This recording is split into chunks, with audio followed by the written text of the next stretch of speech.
Hey, hey, hey, what's happening, everybody? I got all this hair on my head, child.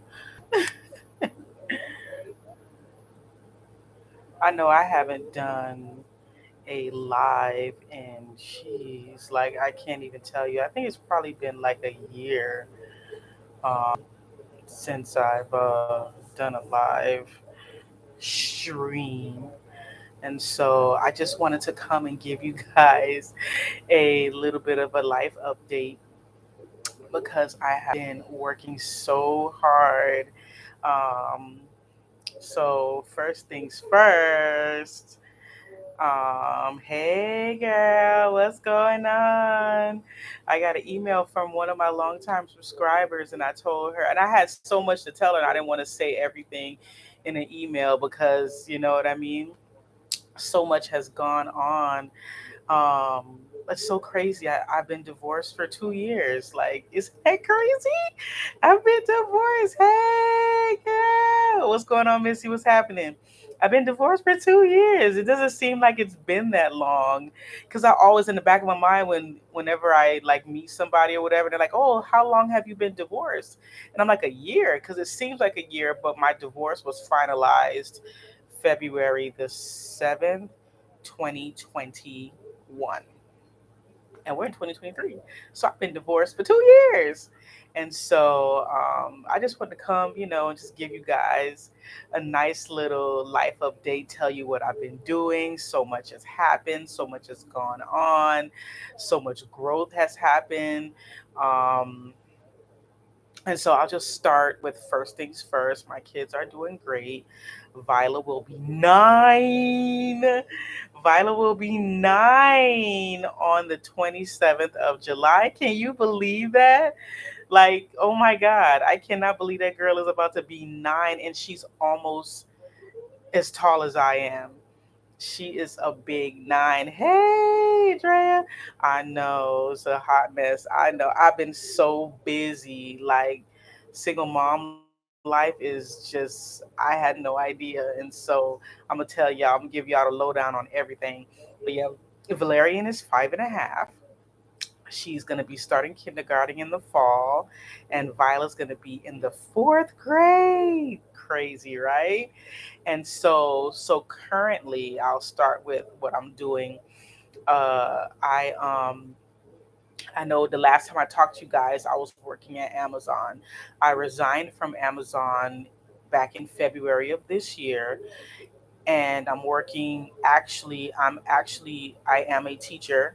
I'm working as a teacher, and for elementary school, and I work with autistic children. I work in the autistic cluster. I do. I teach first and second grade.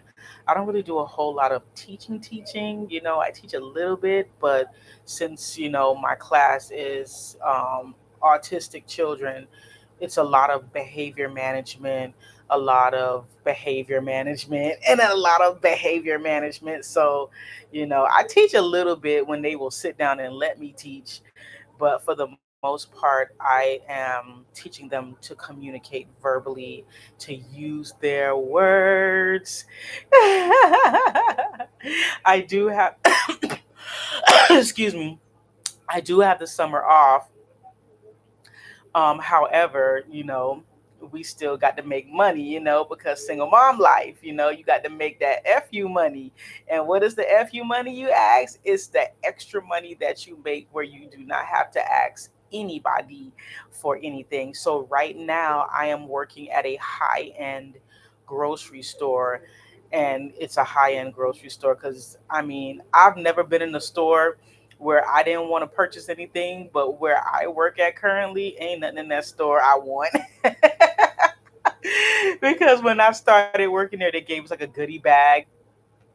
Yes, I am teaching. I am teaching. I'm teaching first and second grade autistic children. My kids, I'm a part of we call it the A team. And so I'm a part of the A team, and I am teaching, but I'm not teaching over the summer because the summer school was hosted at another school, and that principal of that school had the discretion to hire who she wanted for the summer.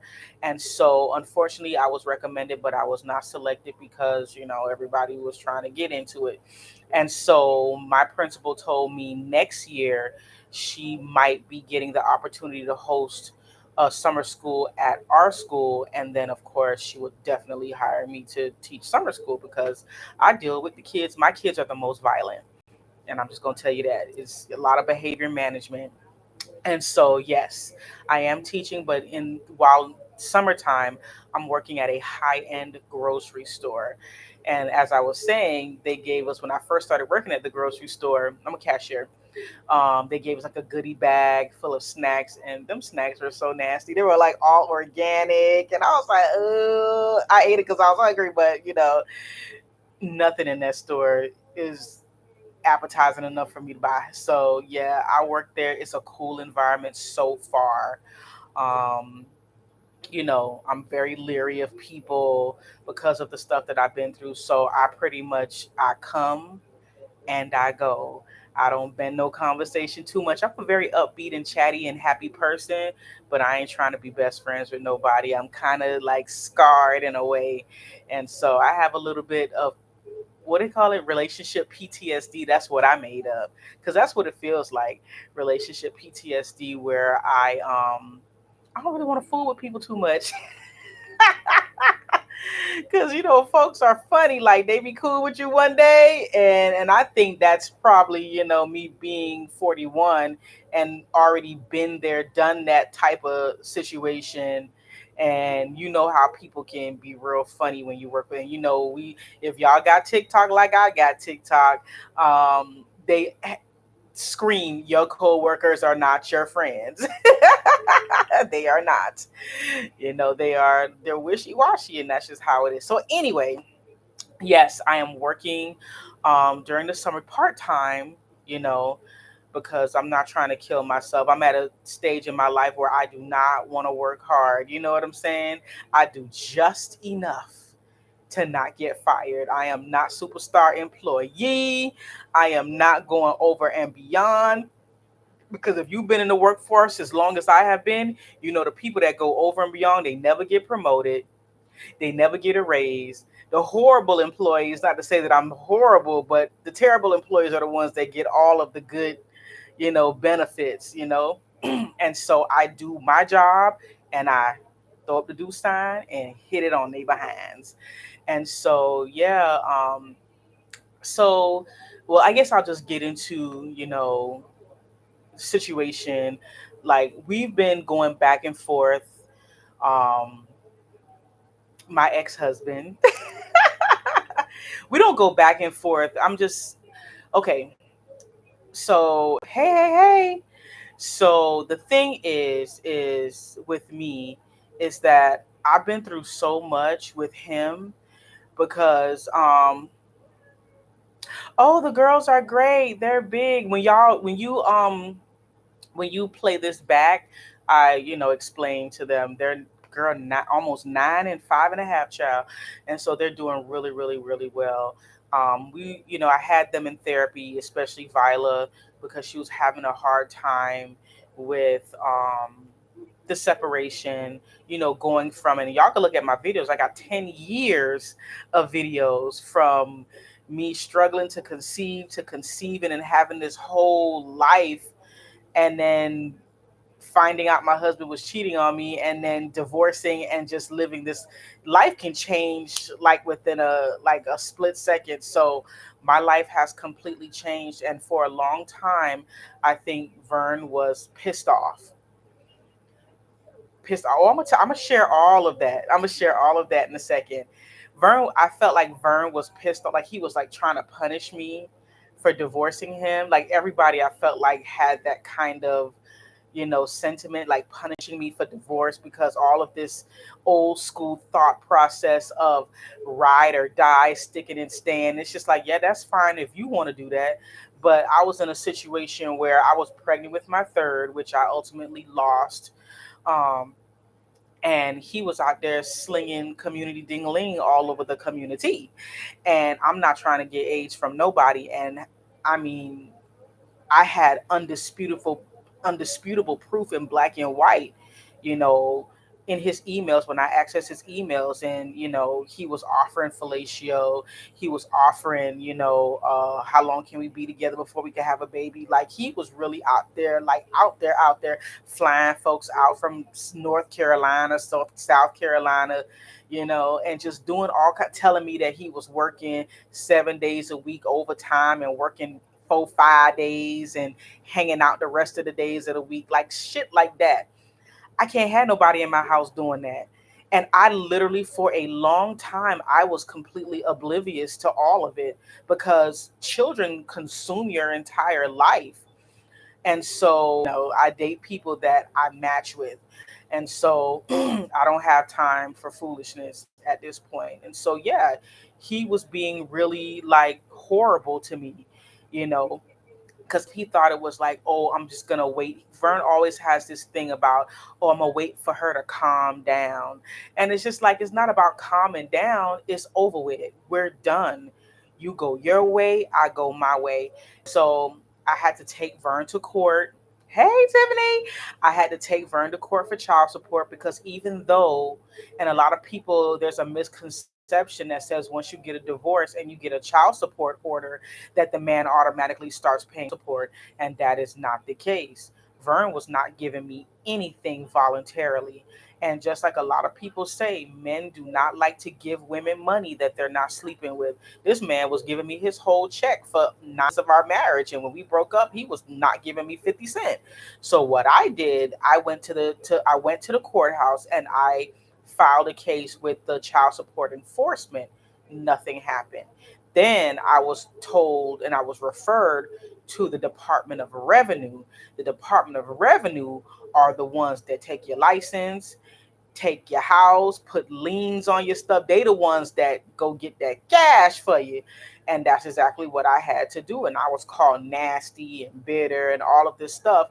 And I'm literally working at night, overnight practically, working 6, 7 days a week, trying to take care of my kids. And this man would not give me a quarter to help me. And so I had to do what I had to do because we were in a marriage. And so we both supposed to share the responsibility of the children, which is only fair. I am the custodial parent because they live with me. Vern is from pillar to post. He stayed with his mama some of the time, and whenever he get a girlfriend, he stayed with her until she put him out. I'm gonna tell y'all about that in a minute. But he's unstable in his housing, and so regardless of what's going on, my responsibility to my children is to, yeah, exactly. Vern owed $5,000, but we got that. He tried to quit his job and all kind. He tried to do all these little antics. And Vern has a commercial driver's license, and so when you owe child support, once they snatch your regular driver's license, you have to satisfy the child support arrears in order to get your commercial driver's license reinstated. And so I had to go to court and I had to go to the Department of Revenue. And whenever they would drag their feet, I was up in that office, sitting in there for hours and hours to make sure like I have a court order. And then I had to file like a default motion against him because he was still not paying. And so they were able to contact him, and he was compelled. They were like, you have a certain amount of time to tell us, give us your physical address, or you're going to go to jail. And so right now, Vern has an open warrant for his arrest. He has a warrant because I took him back to court because he wasn't visiting the children. And child support is ordered based on time sharing between both parents. And if you're not visiting the children, which he was not, I'm entitled to more money. Plus, he was already ordered by the court to pay the arrears. And so the arrears was included in his normal child support order, and he still wasn't paying it. So we had a court date. He did not show up to court. So the judge ordered him to pay what is called a purge payment. And the purge payment at that time was $700. Vern had 30 days to pay that purge payment. If he did not pay that purge payment within 30 days, then he would have to, then his purge payment would include the entire arrears, which was $5,000, over $5,000. He never paid the purge payment, so now he has a purge payment of the entire $5,000 balance. And so he went and he got his employer to get the child support garnishment going, because I wasn't even in court. Vern didn't even show up to court. I was in court with the Department of Revenue's lawyer and myself. And the judge was like, listen, he can, I understand, the situation, but he can't pay you if he's in jail. And I said, well, he didn't even respect your court enough to even show up. So what does that say about, what I'm saying? And so he had no choice. The judge's hands was tied. He kind of had to enforce the law. He didn't want to lock him up. And Vern is literally living and working, riding in these people commercial vehicle with an open warrant.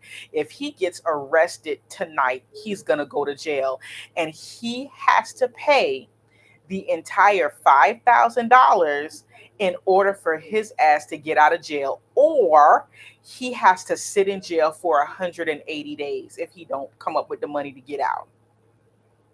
So he's up shit's creek. So with that being said, and I had to call, and I didn't have to. I was nice enough to call him and let him know, hey, you got a warrant. And he's like, oh my God, how do I get this warrant off? You got to pay the money. So what he did is that he got his auntie, who is now deceased, he got his auntie to fraudulentize his tax return, because he was like, "Oh, I'm getting back $8,000. How the hell you getting $8,000 back in your taxes and you ain't got no damn churn?" So she lied on his taxes, and the government caught it. And so the return that he got was posted in December of last year, but when they found out that his tax return was fraudulent, the government snatched their money back, and he ended up getting in trouble for that. So I told him, you need to file your taxes the correct way. And I think this year he said he got like $600 or $700. I was like, yeah, that sound about right. But they done took it, and I can't even access the money. I don't even know how to get that money. Um, when the government takes the tax returns, I thought it automatically comes to me without any, but apparently you have to go through some kind of process to get those funds dispersed. I don't know how to do it. I've looked and I've looked and I don't know how to do it. So anyway, so then um his okay, they have a set his he has a father, a biological father, and his biological father is married to somebody that is not Vern's mother, to Vern's stepmom. And the kids were going to visiting with them for a few weeks and everything like that. They would go like every weekend and everything. And then I found out that Vern's stepmom, for whatever reason, she was saying that she couldn't handle the kids were too rambunctious for her. And so she started dropping my kids off to various extended family members. Like, I would give the kids to them, but my kids would end up at auntie so and so house, cousin so and so house, and I was not comfortable with that because I don't know these people. And so I spoke to her about it, and his stepmom became very disrespectful, because she's an older lady, and you know how older people are. They have the older mindset where they just leave their kids with anybody. If they family, if they a play cousin, if you know them, they could leave a child with them. And I was just like, yeah, but the kids are supposed to spend time with you all, not with cousin and sister so and so. And so it was a whole thing, and we could have worked it out, but Vern's stepmom became very disrespectful. Like, ain't nothing gonna happen to your kids, and like talking crazy to me. And so I had to completely um disassociate myself from that situation. And then they want to take the kids out of state for the holidays, and that's a hell no. I can't, come on, like, seriously. And so I had to and they, I couldn't, it's hard to talk to people that are unreasonable, you know what I'm saying? And so, and I'm not of the, I don't do drama. And I've been going back and forth so much with so many different people. I just was like, I just cut everything and everybody off because I'm just like, I'm not gonna fight with anybody. If you're not in my life to serve a purpose, it's deuces on y'all. So that situation ended, and then over the holidays, his dad came back around and he was like crying on my doorstep, saying that he wanted to see his grandkids. I said, I don't have a problem with that, but your wife cannot be. You can't disrespect me and then I let you have my kids. It just doesn't work that way. And so, what I have done is that my dad is like the point of contact.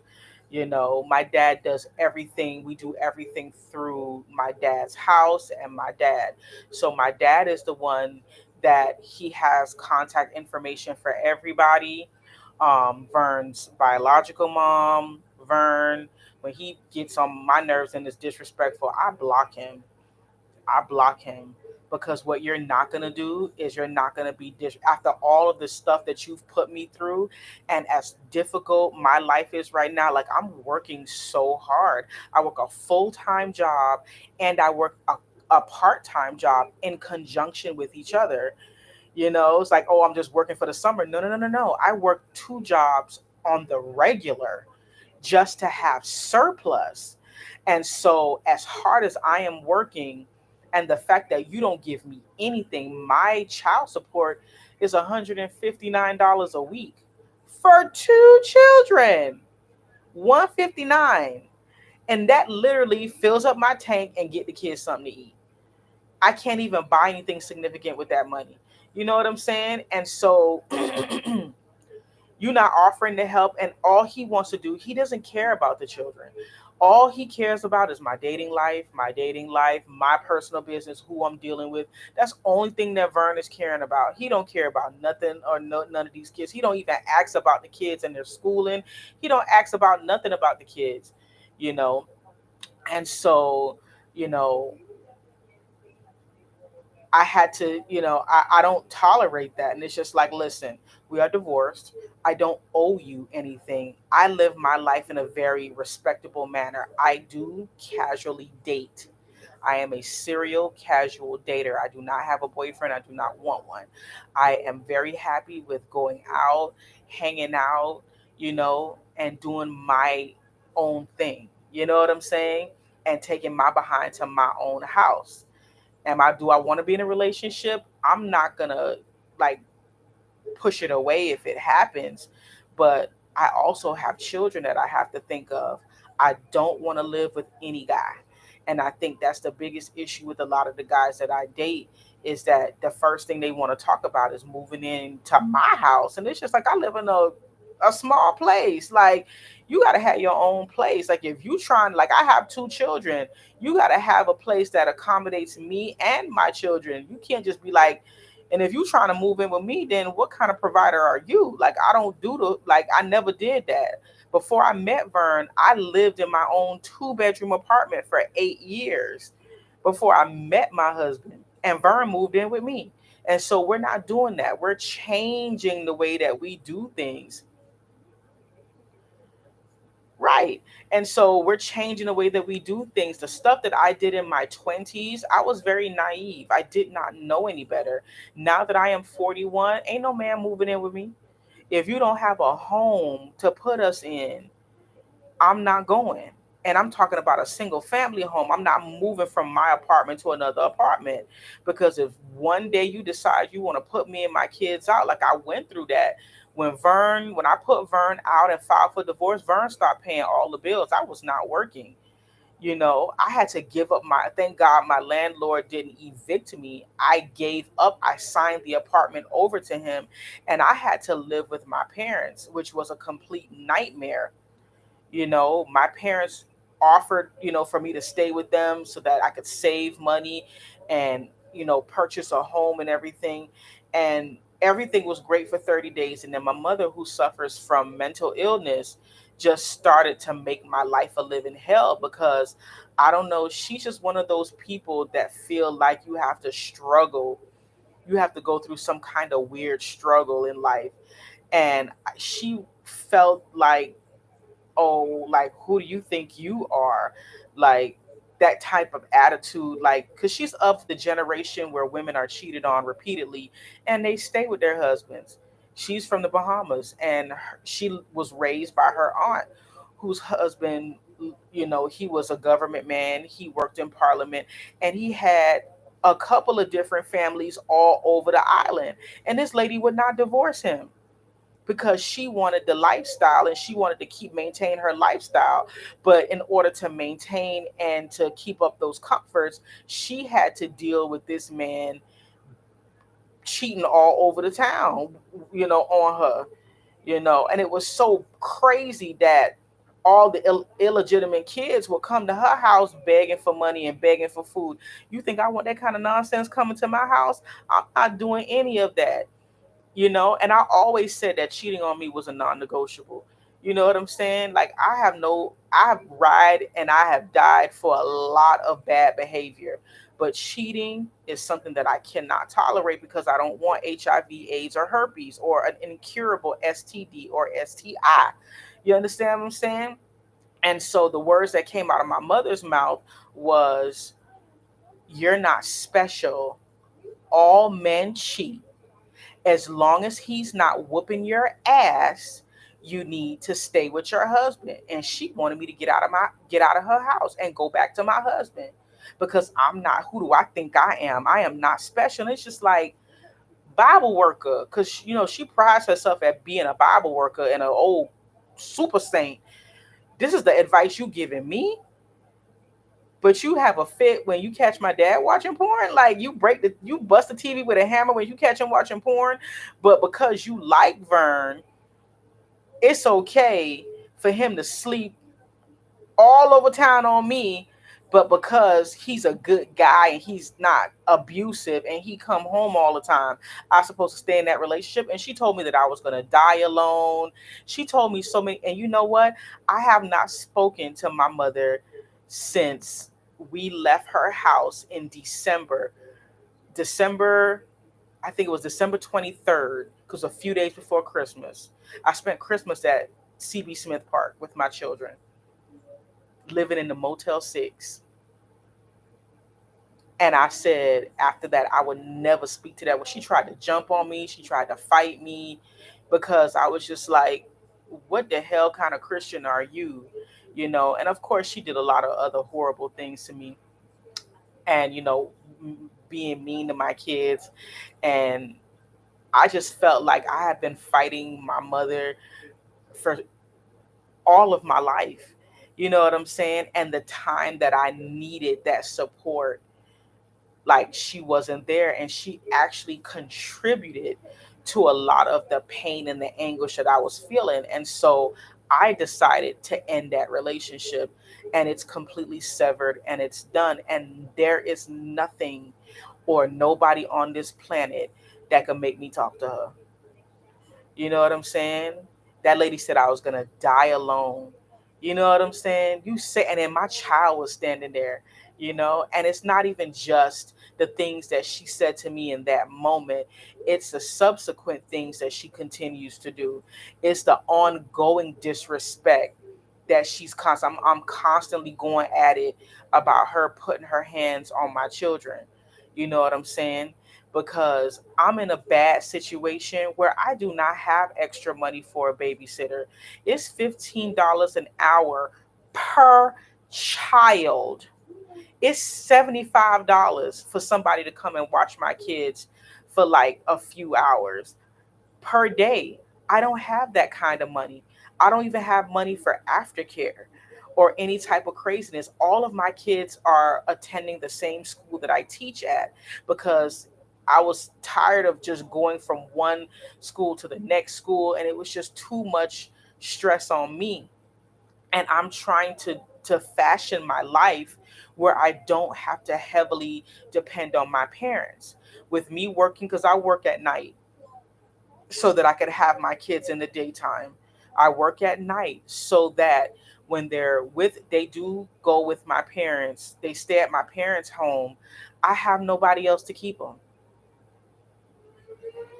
Now, you have a mother that's that nasty And you have to, and even though, because me and my dad have been going at it, and my dad is a great guy and he's a wonderful person and he's very accommodating, but he got, his little ways too.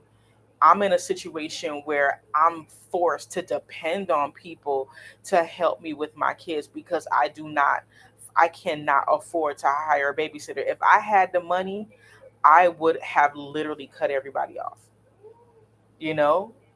And so, it's just going to the place. Oh, of course. And I know, and I don't, because I'm not going to allow you to curse me out. I'm not going to allow you to make me feel bad for the decisions that I made that was in the best interest of myself and of my children. Now, whether or not you want to stay in a bad relationship, that's completely your decision. I don't judge people on what they want to do, but I do know this for a fact. When your spouse or your man cheats on you or does anything crazy to you, when them same freaking family members, if you decide to take that man back after everybody knows all the horrible things he did to you, you can no longer complain. You have nobody's ear anymore, because the first thing that's going to come out of their mouth is, oh well, you took him back. All this support Vern was getting from everybody, and as soon as I can no longer complain about him because you took him back, so you deal with it. You know what I'm saying? And that's just how people are. It's like you damn if you do and you damn if you don't. You know what I'm saying? So I made a decision for myself that I have to work. I cannot be on these people job crying, snotting. I have to be pleasant. I have to have my poker face on. And so I cannot associate with people that are going to bring me down, that are going to cause me unnecessary stress, heartache, and pain. And so if you are not in my life and in my space to uplift me and to be a blessing to me, I have no use for you, because at the end of the day, I cannot stay down. Because let me tell you something about people. Everybody loves a redemption story. Everybody loves a success story.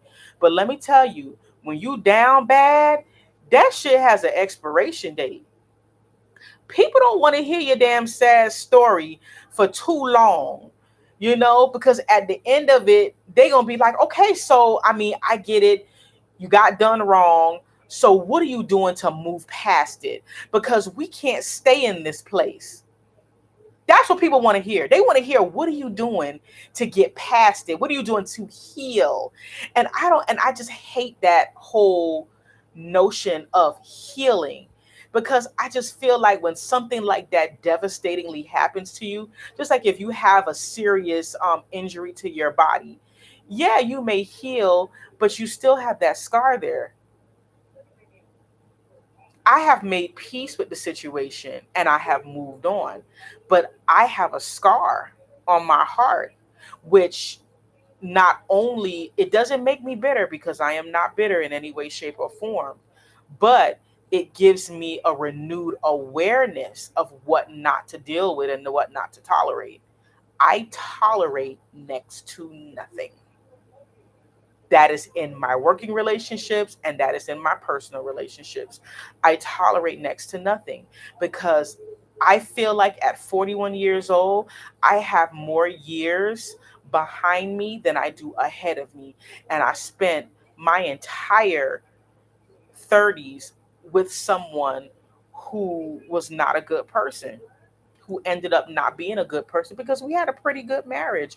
Our marriage was good. It was just the last few years you started hearing a lot of lying, a lot of sneakiness, and a lot of things that I kind of was oblivious to, because I trusted. When I trust you, I trust you. I don't be looking through your phone. I don't be trying to put low jack on you and try. When I trust you, I trust you. And for a person, and I always said I'd never wanted to be in a relationship with somebody that I had to worry about. If I have to worry about you and what you're doing outside of my company, then I don't want to deal with you. And I used to always say Vern is a big fat pathological liar. And I was just like, yeah, he lie all the time, but I ain't got to worry about him cheating. I used to always say that. Nobody could ever convince me that he would cheat, because Vern used to leave his phone all the time. He used to leave his phone home all the time, forget his phone, and it wouldn't ring. But then when he started to be like really secretive, and he started to be on the phone like excessively, like ridiculous, there are always signs out there. And that's why I always tell women, you could be in love and have your relationship, but you need to always have that third eye. Never open your mouth to say my man would never cheat on me, because let me tell you something, men will make a damn fool out of you. And if you want to know whether your dude is cheating on you or not, get a hold of his cell phone. Get a hold of his cell phone. Access that email account. I mean, it was a treasure trove of indiscretion on that email. You know what I'm saying? I don't care about porn because I watch porn. So I'm not one of those people that's like, oh, don't watch porn, blah, blah, blah, blah. I don't care about porn. Porn is fantastic. I like porn. You know what I'm saying? But the four dating sites and the instant messaging females back and forth, I mean, he had no recourse. You can't really deny it. And so his response was, well, I guess you call. I mean, because what can you say? And so, you know, back to my parents, I had to make a decision to do what was best for me. And so my mother then in turn, since my kids go over there when I work, she's mean to them. She's mean to them. I braided Viola's hair. Viola loves her hair braided, and it's just easier for me because, of course, ain't nobody trying to comb hair. I got two girls. I'm not combing hair every single day. And so I braided Viola's hair out and I put beads in her hair. Viola goes to my parents' house. My mother is saying that her hair is ghetto and she looks ugly. Why are you doing that? And so I feel like since she can't get a reaction out of me, she mistreats my children verbally, because she knows that my kids are at the age where they're going to tell me these things and it's going to piss me off. And she's like trying to egg me on, because she thinks that I'm going to go to her house and I'm going to snap on her and go off on her. The last conversation her and I had was December of 2021. I don't care what this lady does. I'm never going to speak to her. And one thing you can do, and one thing, I tell women, especially our color women, is that we have to learn the power of silence. You got to learn the power of silence. We're all very reactionary. I am reactionary too. I like to tell people like it is and blah, blah, blah, blah, blah.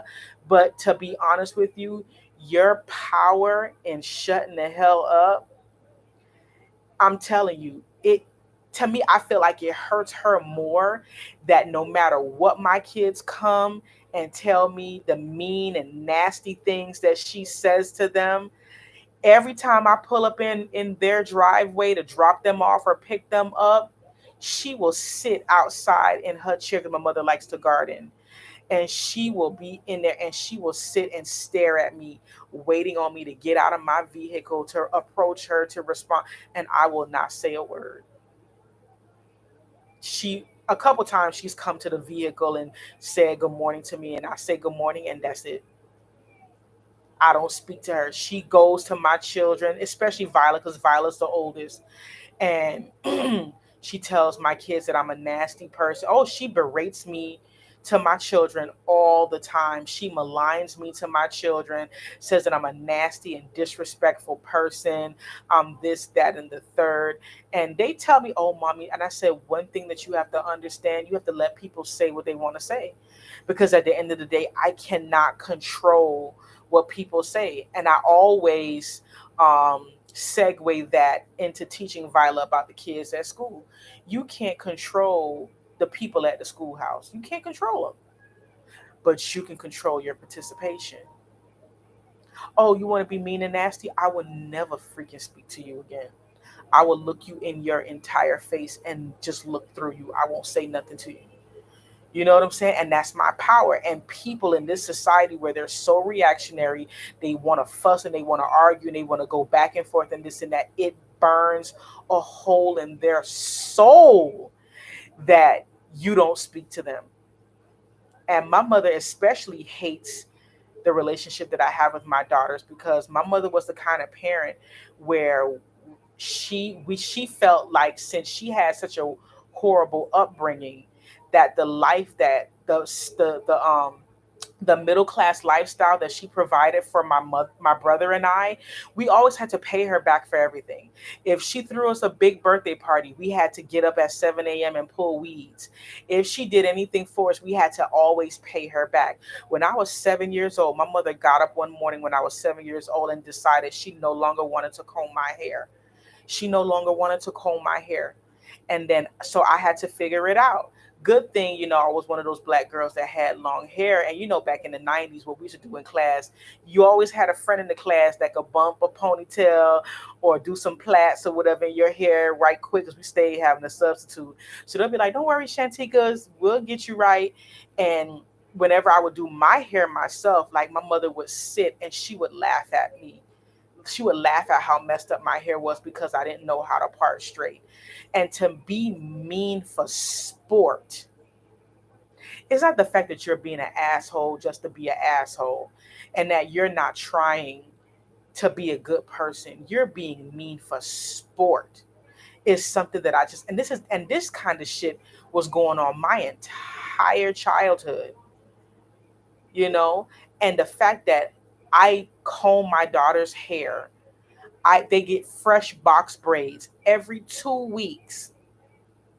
She cannot stand the fact that I comb my children's hair and the fact that Violet she's big for her age. I told y'all, Violet went to the doctor, had her bones tested, and she went to an endocrinologist. Violet physically and to the eye, her bones, and if she's actually physically 10, but Violet is about to be 9, but she was 8 at the time. She's still 8. She don't turn 10 until the 27th. But Violet is big boned for real. Like she's a big girl for her age. And she won't, oh, you need to make her do her own hair. Why? Why? Her hair is very thick, very coarse, very difficult to manage. She doesn't know the first thing about doing hair. Like she does her doll baby's hair. I bought her a big doll where she could do hair and she knows how to plait, she knows how to braid. But oh, thank you. Yes. And so, all of the stuff that I experienced from childhood, teenagehood, and my early adulthood, and even, every single major event in my life, she always had to act up. She showed out at my wedding, cursed everybody out at our wedding. You know what I'm saying? Even at my bridal shower, she was taking all of the lingerie that I was given as gifts at my bridal shower, and she was putting them on over her clothes to prove that I was so big and so fat that she could wear my lingerie over her clothes, and was just like, oh, you think she could put, like, she was doing the most, like being so nasty. Hey, love, connection, how you doing? And at my wedding, cursed us all out, talked about me like a dog, was nasty, kept me up until 2 and 3 o'clock in the morning. And it was just a crazy thing. At my baby shower, she was laughing and making fun of me about how big I was. Like she's just like every major, like she just never wanted me to be happy. She never could be happy for me. And I don't understand why. And it's like she wants me to struggle in life. She was jealous of how Vernon and I were before, we started having issues like the year we got divorced. Like and it wasn't even real issues. It's I just started catching his ass, and we had normal ups and downs like a regular couple, but she just wanted me to have a horrible life. And I don't understand why. And so it's never just one issue when you disassociate from a parent. It's always a culmination of many, many, many, many things where you say, you know what? I've given, and I came up to that conclusion after my marriage. Like I've given you my 30s. I met Vern when I was 29, and I got a divorce when I was 39, 40. Divorce was final when I was 40. And I said, I am not going to waste any more of my young middle aged hood dealing with people that refuse to behave. And that's just it. It takes nothing to be nice and to be cordial. Whether you agree with me or not, going out of your way to be nasty is unnecessary. And so if that's what you want to do, then you can go ahead on and you could freaking do that. And I'll leave you alone for the rest of your life. And me and my dad, we have a close relationship, but I'm very careful with him as well because he has to live with my mother. Him and my mother been married for 45 years. He knows she does fucked up shit, but he's of the old school. Well, you know how your mama is. And it's just like, yeah, but that don't mean I got to tolerate it. She's your wife. You don't got to tolerate it, but you have chosen to tolerate it. That's on you. That ain't got nothing to do with me. That ain't my business. But I choose not to participate because we had the day that I moved out, like we had such a nasty fight back and forth. And I was just like, I'm not gonna be going back and forth with anybody because I just think it's unnecessary. I don't like to argue because I feel like the art of arguing is each person trying to force their belief system on another person. And that's not what I'm trying to do. You are entitled. That's why I open up the comments. I am on TikTok. So y'all please follow me on TikTok. I have almost 10,000 subscribers on TikTok. I'm more popping on TikTok than on here. And the people are a lot more responsive. I get a lot of comments and stuff like that. I let people say whatever they want to say. I've been in this social media game since 2011, and you cannot win against the internet. You cannot. And so I let people say whatever they want to say. And it's just like for you to go out of your way to say something nasty, what part of that nastiness improved your life?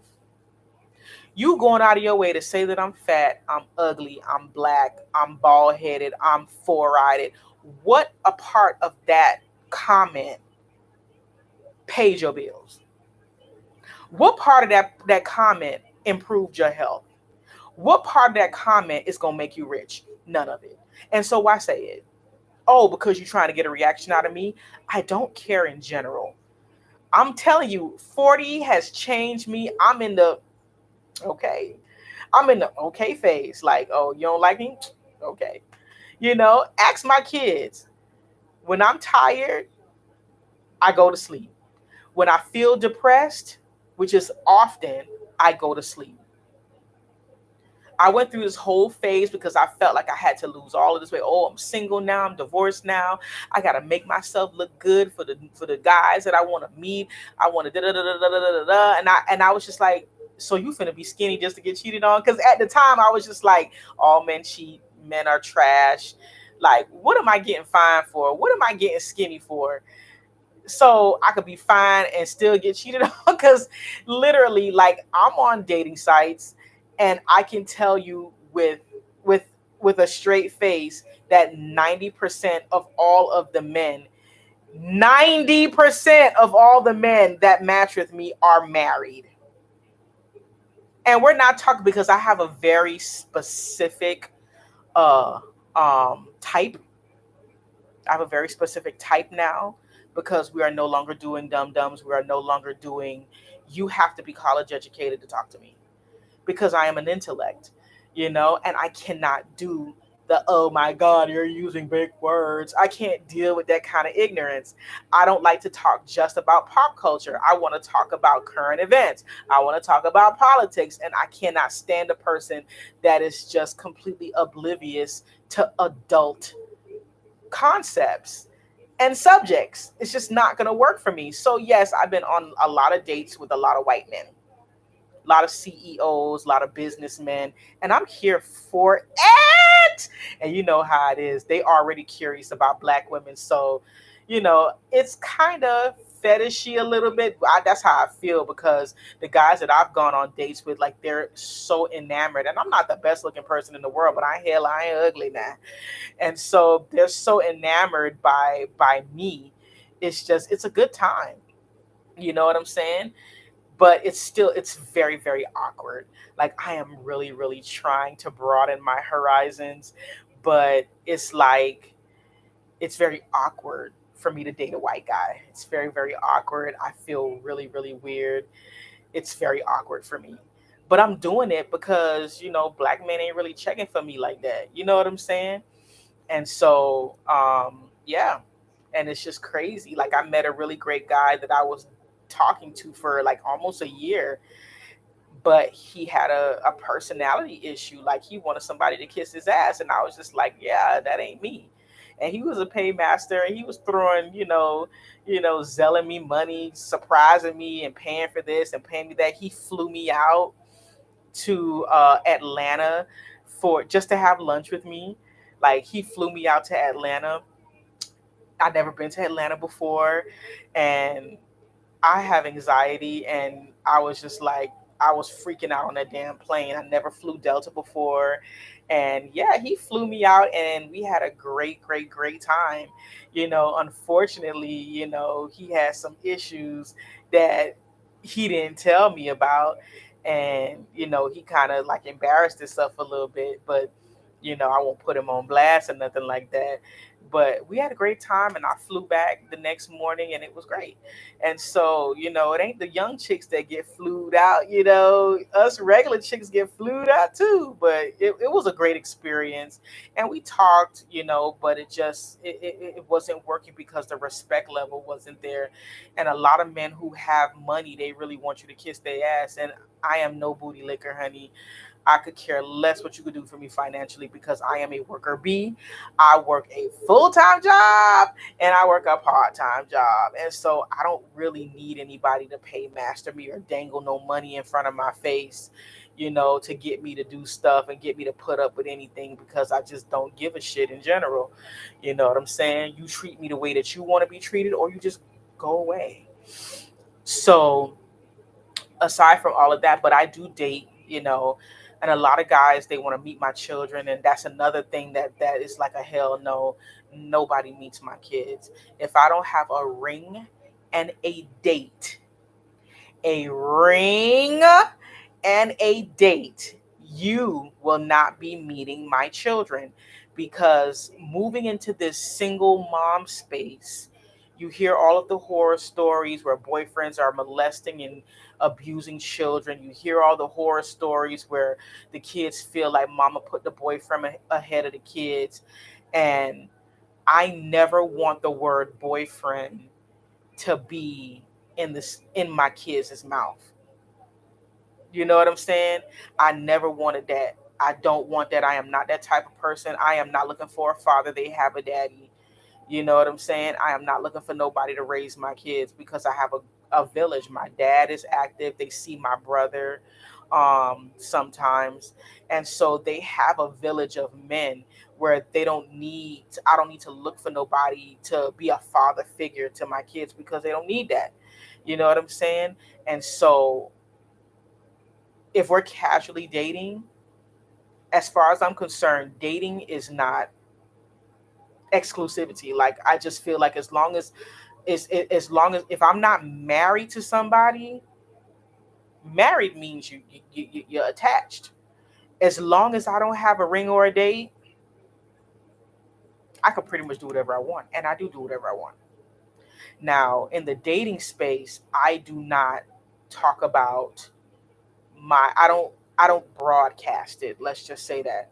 If I'm in a dating situation and a guy asks me about something that's not up for discussion, because I don't worry about what you got going on. You could have literally a whole family in another, like you could have a whole lot going on. I have no idea because men lie all the time, and so I don't talk about what I do. We're on a date. We're getting to know each other. If you want me to be exclusive with just you, then sir, you need to monopolize my time. You need to monopolize. You need to keep me so busy. I don't have time to go on a date with nobody else. Number two, I'm a working woman. Because I had to tell this guy that because a lot of guys, I don't know if they just date women that are unemployed, but this one guy was just like guys in the dating, they want you to chase them all the time. Like, oh, why you didn't call me? And it was just like the same reason why you ain't call me. Like, and then one guy, he stopped talking to me because he want to talk on the phone at 11 o'clock at night. No, sir.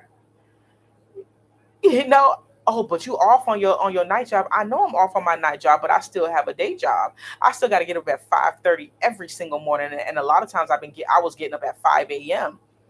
because I got to get my kids ready and drop them off. Well, Violet was going with me, at the time, and Valera was still in pre-K. So my dad was dropping her off, but I still had to get up at 5 o'clock in the morning just to be on time. This school year, all the kids are gonna be with me, so it'll be easier. But I still have two children to get ready in the morning, and I am as efficient can be. When I wash clothes, I iron clothes.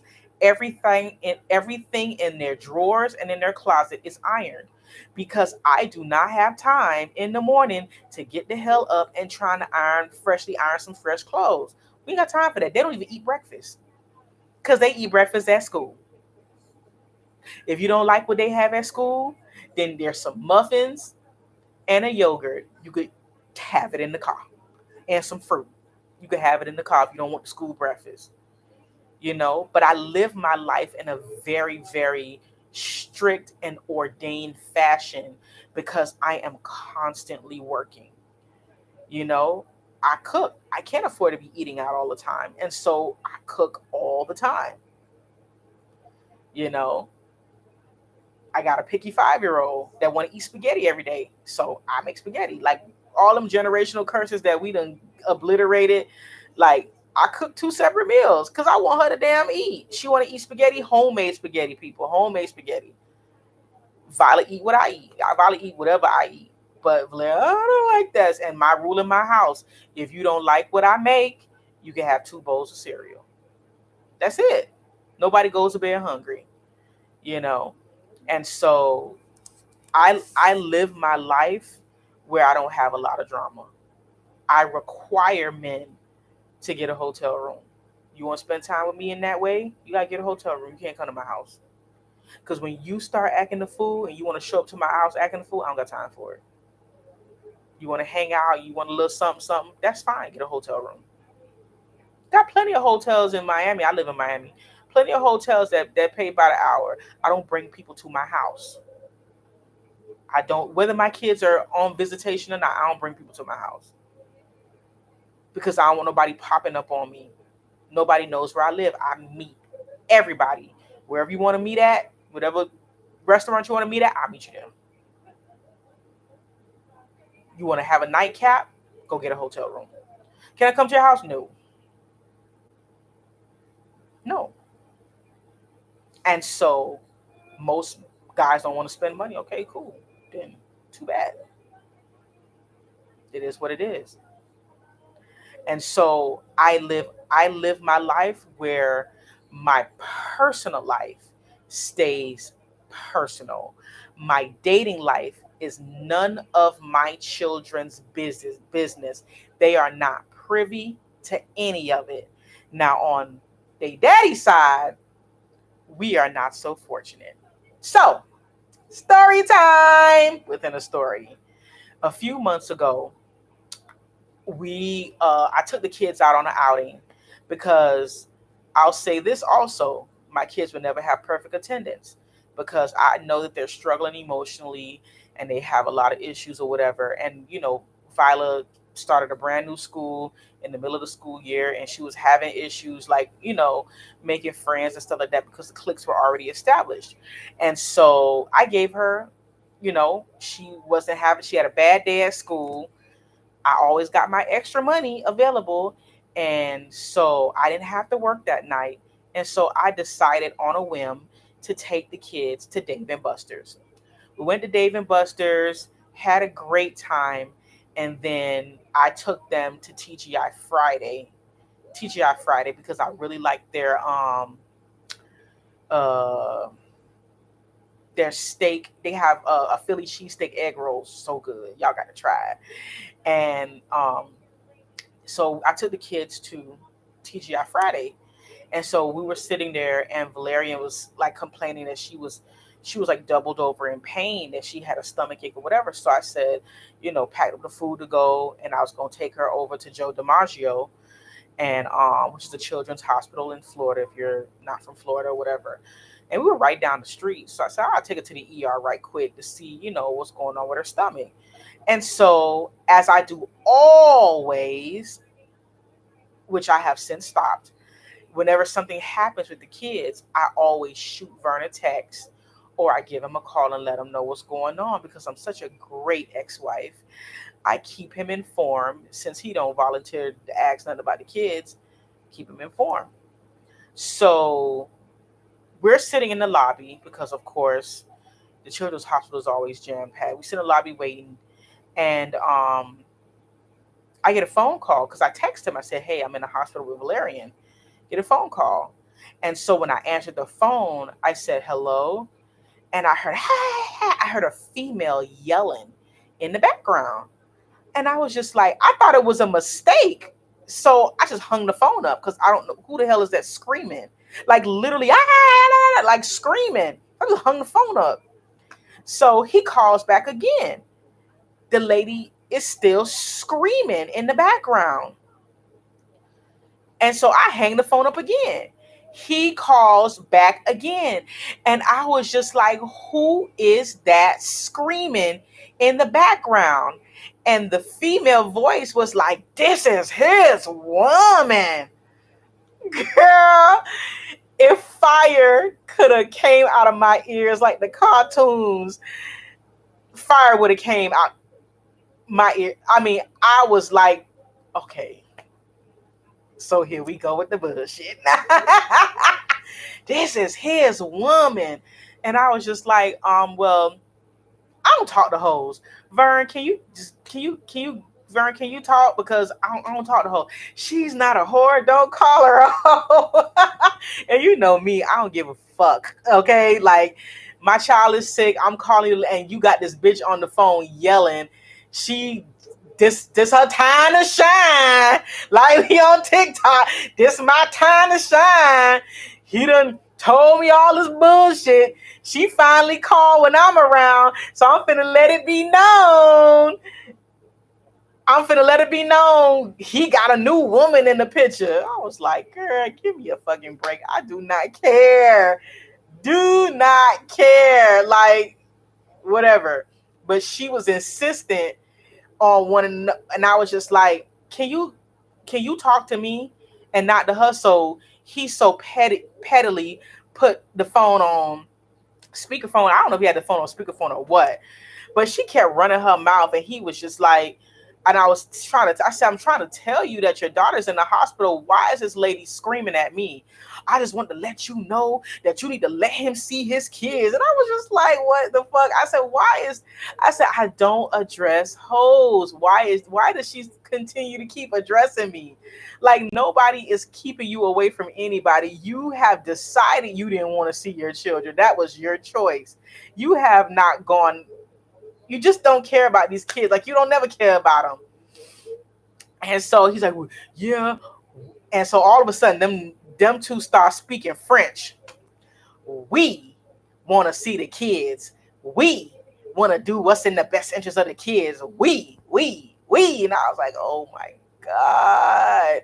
So I hang up on both of them. And so he'd go to texting back and forth, texting all this bullshit. And I was just like, oh God, you need to let me see my kids and da da da da da da. And I was just like, nobody's not keeping you from your kids. If you cared about your kids, you wouldn't owe $5,000 in freaking child support. And so they called back again, and like, well, why you keep? And so I guess he was afraid of what I may say over the text messages, so he want to talk. And you know me, I don't give a damn. So here she go. Oh, we gonna take you to court. We gonna take you to court and take the kids from you. And I was just like, I said, Vern, did you tell her? Did you tell her? Did you tell her? And I said, we could go to court because I could call in sick tomorrow and we could go to court. And I don't know about you or Vern, but did Vern tell you that he has an open warrant for his arrest for child support? Child, that lady was just like, what? What is she talking about? And I was just like, yeah, we can go to court. We can go to court tomorrow. I bet you he won't make it out once they run that license, boo. Once they run that license, boo, you ain't finna get out the damn door. Because as soon as you walk into court and they realize you have an open warrant, the bailiff just gonna take you on back. You gonna fight for child support, and you didn't even come to the divorce proceedings, nor did you come to the two child support hearings. Who gonna give you custody? What house do you have that's in your name? Everything in my life is in a row. I am gainfully employed with not only one but two jobs. I have an apartment that is only in my name. I have a vehicle. I don't have any warrants. I don't even have a moving violation. That's how wonderful and perfect I am as a citizen of this here United States of our America. You are a convicted felon. You have an open warrant. You are driving around with a suspended license. And I had to let Miss Thang know. I said, I hope you're not letting Vern ride around in your car, because if he get arrested, they're going to impound your shit and Vern going to sit in jail for 180 days. Oh, and since you care so much about my children, he currently owes 5,864. You care so much about them kids? Run me my goddamn money, bitch. Run me my money. You care about the kids so much? Clear his balance. You so much in love? Clear his balance. You got that bail money? Because guess what? That amount is what you need to pay when you let him drive your car. Because he don't have no car. He don't have no apartment. So when you let him drive your car and he get locked up, he can't get out of jail unless he clear that purge payment. You got the money to pay? When I say I ain't never hear so much crickets in all my life. I thought them bitches hung the phone up on me. I kept looking at the phone and numbers. Well, you know how the time that you've been on the phone still going. They wasn't saying shit. Like, she was like literally like looking at him, probably like, what the fuck? You got me on here going off on this lady and you got all this shit going on. I never felt so good at all. That's what you got to do, because hoes always think they coochie is the best. And you let these niggas sit up in your face and lie about their ex-girlfriend like you are an ex. Because she had to tell me, oh, well, I get it, because I got kids too. And I was just like, so the fuck what? I don't care. Like, you are completely irrelevant in my life. I don't care if you got two dogs, a cat, and a monkey in your house. I'm still on letting you know your child is in the hospital. We didn't even got to, like, you not even concerned about your daughter. You on this bull crap. And I had to let her know. I said, let me tell you something about Vern. Vern need a lot of help. Okay? He not looking for love. He looking for help. And since you got a shiny new car, she got her own house, because he loved to mess with older women, because that's who he was cheating on me with an older lady. She was like 50 years old, and she had her own house and her own car, and that's right up his motherfucking alley, because he need a place to stay, and he needs somebody that's going to let him ride their car. And I was like, I said, you go right ahead, honey. I'm not here to defend myself, because my record and my stuff is clear as day. Everything is public record. Vern need a lot of help. And I hope you got the cash, and I hope you got the time to help him, because he's incapable of adulting on his own. He needs somebody to set up his insurance. He needs his mama to file his taxes. He needs somebody to show him how to wash clothes. He needs somebody to tell him to take a fucking bath. This is what we as married women go through that we don't talk about. You know what I'm saying? He need a lot of motherfucking help. And so if you want to take on that, that's fine. I will remove myself, but you're telling me you're going to take my children from me. How? He can't even take care of himself. So if you want to go to court, I don't know how to. I said, first of all, a stepmama is only a step if you're married. And please, and I had to tell her, please give me the wedding invitation. I cannot wait for you all to get married. And see, this is where my intellect comes into play, because, oh, You want us to get married? Yes, bitch, I want you to get married because as soon as y'all join forces and your dumbass put his motherfucking name on your house, I will go to child support enforcement and put a lien on your motherfucking house for my child support money. I will put a lien on your house. I'll put a lien on your car. I'll put a lien on anything I could fucking put a lien on your bank accounts. Put him on your bank account, please, so I could put a lien on that and snatch all your little money. You played with the right one. That's one thing. One thing about me is if you want to go there, we can fucking go there. I mean, I was like, I mean, telling her, and she was like, the worst thing. Oh, he told me that you was a college person. Like she real ghetto and stupid. Oh, you was a college person. I said, that's right. I sure am. Very intellectual and very intelligent. This I don't do ghetto. I ain't a streetwalker. I'm not. I'm not the quintessential baby mama. I am an ex-wife. I got divorced from Vernon. He didn't sign a document. You hear me? And I got divorced for free. How you do that with no education? And I got all the education. So don't fucking play with me. And so when I ran her down and ran her upside down, honey, they had to have a little talk, child. You know what I'm saying? And I was just like, I have never, and I was dating somebody at the time, and I was just like, I have never, and I said, Vern, how dare you? I don't bother you. If I don't call you, you don't even call, you will go weeks without speaking to me. I date too, contrary to popular belief. I would never have a man that I am dating address you in any way, shape, or form.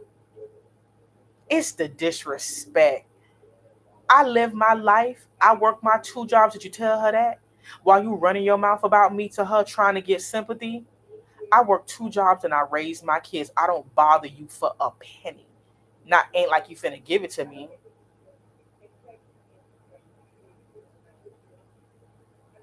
Yeah, Vern has he has a burglary charge from like 15 years ago. He told me about it. He has a felony burglary charge, and he spent 5 years. He took a plea deal and he spent 5 years in jail. Had a paid lawyer and everything, but it was him and his brother. His brother got 7 years and he got 5 years. His brother ratted him out. Ain't that something? And they thick as thieves. You tell on me, bitch. We ain't family no more. And I'd be like, dang, why you so close to your brother and he snitched you out? Snitched you out. You did 5 years on the house because your brother snitched you out. Yeah, he did 5 years um for burglary. And he always made it a point to say it wasn't robbery, it was burglary. And I was just like, but you said you didn't do it. So what does it fucking matter? Lies. You know what I'm saying? But you try to give people a chance. Oh, I done changed my life. And when I met him, it was like the situation was like 10 years gone. You know what I'm saying? And so this happened like in 2007, some shit like that. That was a long ass time ago. So, I was just like redemption, redemption. I'm not going to hold it against it. And he got out of jail, went and got a job, and he never got in trouble ever since. So, I mean, you know, so who am I to judge? You know what I'm saying? And I liked him a lot, and he was a great guy up until this point. And so, yeah, I had to let her know, like, Vern got a lot of problems. You know what I'm saying? Vern can't do nothing by himself. So you taking on a whole project. I'm not what you want. This ain't what you want. Because I'm not going to argue with you. Because after this conversation, I hit the block button.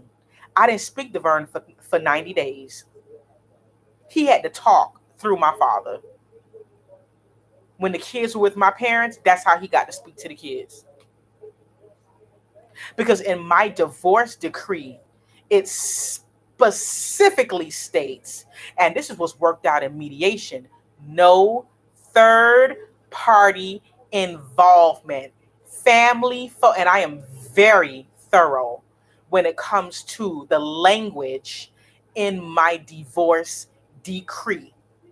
No third party involved because at the time his mama was being a fool, but she done changed. She done went completely a whole, turnaround with the whole situation. And it's just like, and I stopped speaking to him.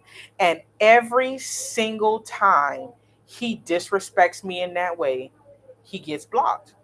And when we finally talked, my dad went off on him and told him, like, how dare you? Shantika don't bother nobody.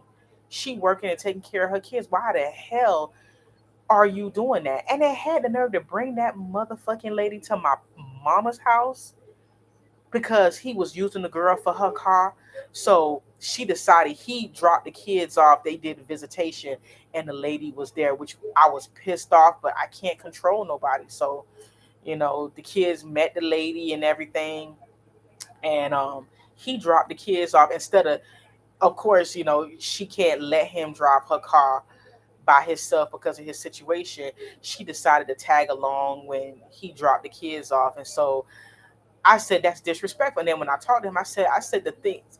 Every time I talk to you, you're always pissed off. I said, Vern, you are so disrespectful. Your disrespect is ongoing. I don't care who you date because I am dating as well. I have never had a man address you, number one. Number two, I would never pull up for a visitation exchange with a nigga in the goddamn car. I would never do that because it causes problems. How many baby daddy, baby mama stories we got to listen to know that that is a contentious thing to freaking do? Why you don't know that? How would you feel if I brought a dude to drop the kids off when it was not even necessary for his ass to even be there? And he's like, oh yeah, I'm sorry, I'm sorry. And I could always tell when he start having problems with people because then all of a sudden he nice now. He want to be nice to me now. You know? So then, you know, time goes on, he's blocked, he stays blocked. Because one thing about it, I told y'all, if you disrupt my peace, you start your book. And then I told my dad was like, listen, don't call him no more for nothing.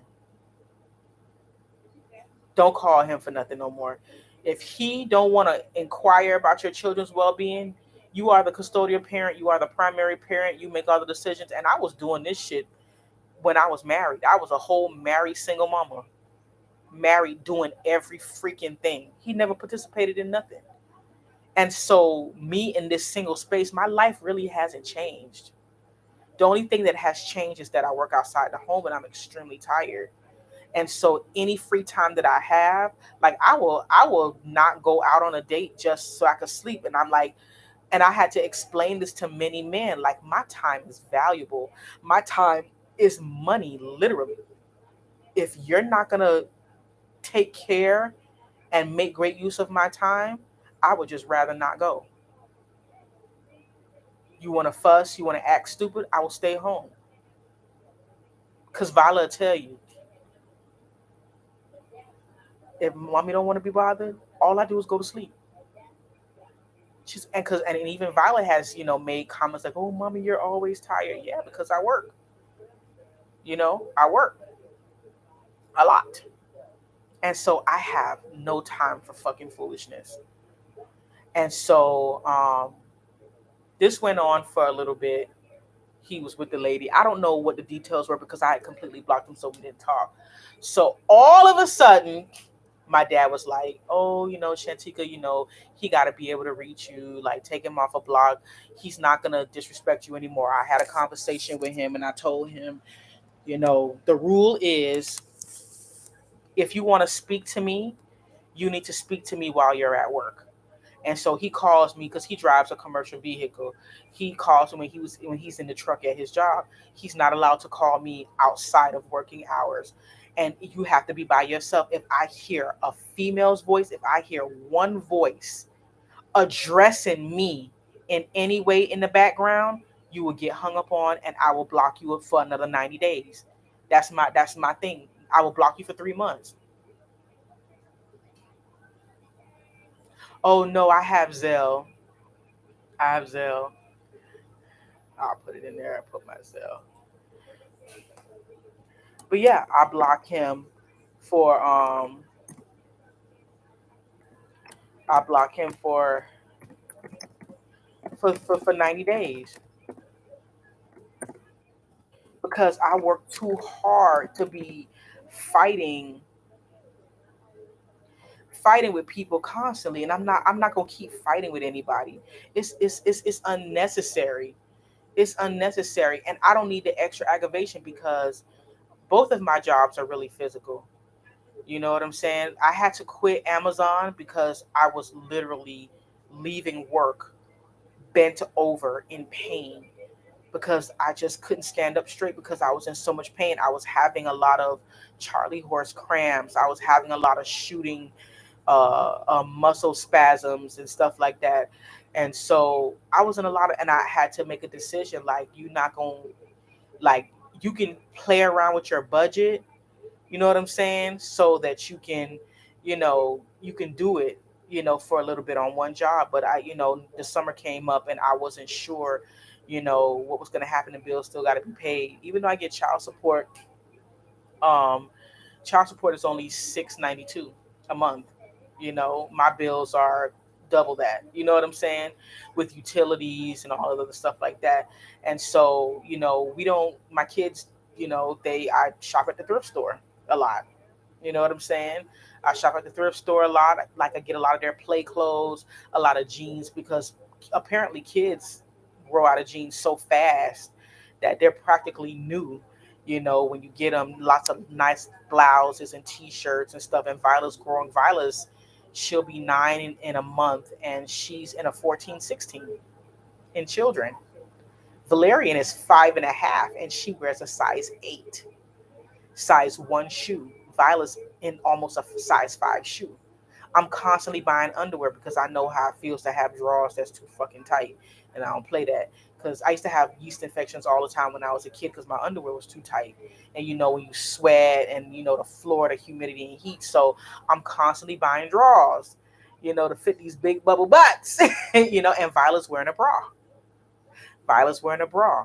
Her pediatrician said that her cycle is imminent. They wanted to put her on medication to suppress her cycle, but I declined it because I did not want to mess with her fertility. I didn't want to mess with her fertility. And so I said, just let nature do what it will do. And I will, talk to her, and I will make sure that she's fully aware and fully prepared for you know, whatever comes her way. And so yeah, so after that whole debacle, a few months went by, and I took him off a block. And so he started calling me like all the time. Like it was ridiculous. It's like we're talking about, it's been 2 years, and this man, I would hear from him once every few weeks. Like, and it was always on some bullshit. So he was like, "Oh, can I speak to the kids?" And then whenever he would, because when he called, I would just hand the phone to the kids. I wouldn't talk to him. And then he told Violet one day, "Oh, let me talk to your mom." And I was just like, Vern, I'm not here for no foolishness. He's like, no, no, no, no, no. I just wanted to apologize and say I'm sorry for disrespecting you. And I was just like, well, why the sudden change of heart? Like you and the lady broke up or something like that? And he was just like, yeah, because I felt like she was cheating on me. How the tables have turned. I felt like she was cheating on me. So now, see, one thing about a cheater, they know the signs of cheating. He now all of a sudden, when you a cheater, you become really paranoid and insecure because you know what you was doing. Because I had, when we were on good terms, way before we had this whole altercation, I told Vern, please do not move in with anybody because you are always getting put out. And it's like, you need to stop that because don't you get tired of getting put out? Get your own place so you don't have to worry about nobody putting you out. So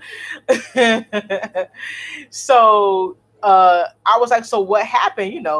I only want to know what happened so I could just, laugh to myself. But, I played like I was being, cool and supportive.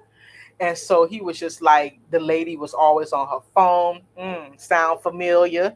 Always on her phone. She started like all of a sudden hiding her phone. Then she went out of town and didn't bring him. She went out of town for God knows what reason, and she didn't invite him, nor did she bring him. And so while she was out of town, he talking about he packed up his little bit of stuff.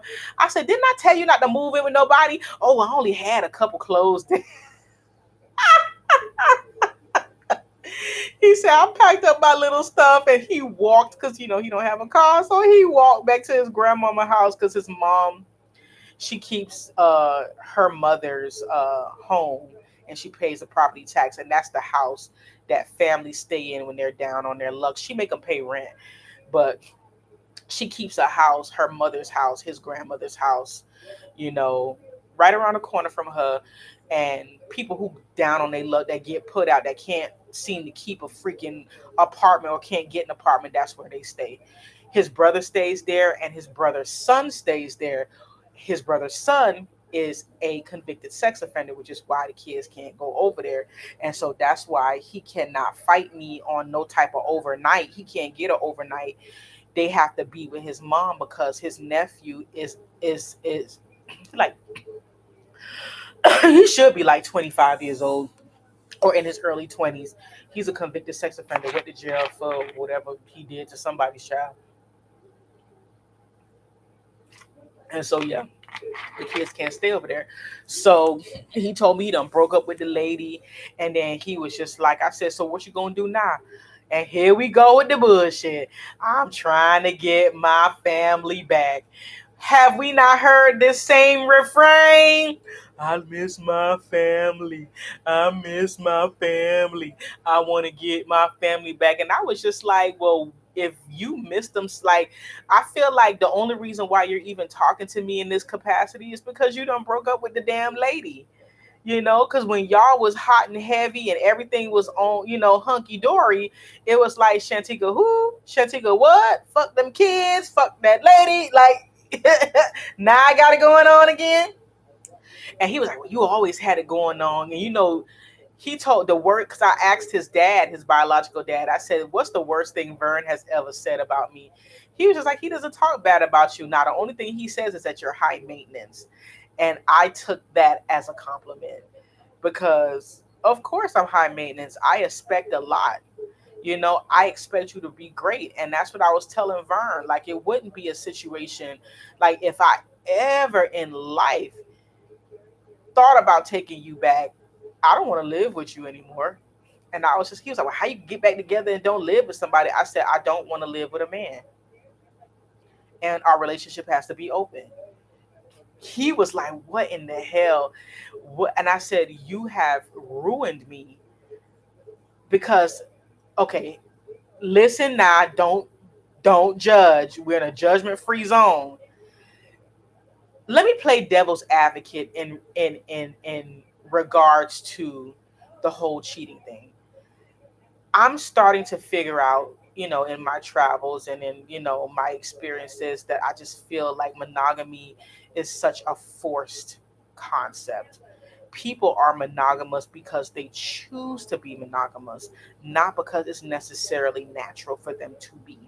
And I am starting to be of the belief system that I feel like monogamy is not natural.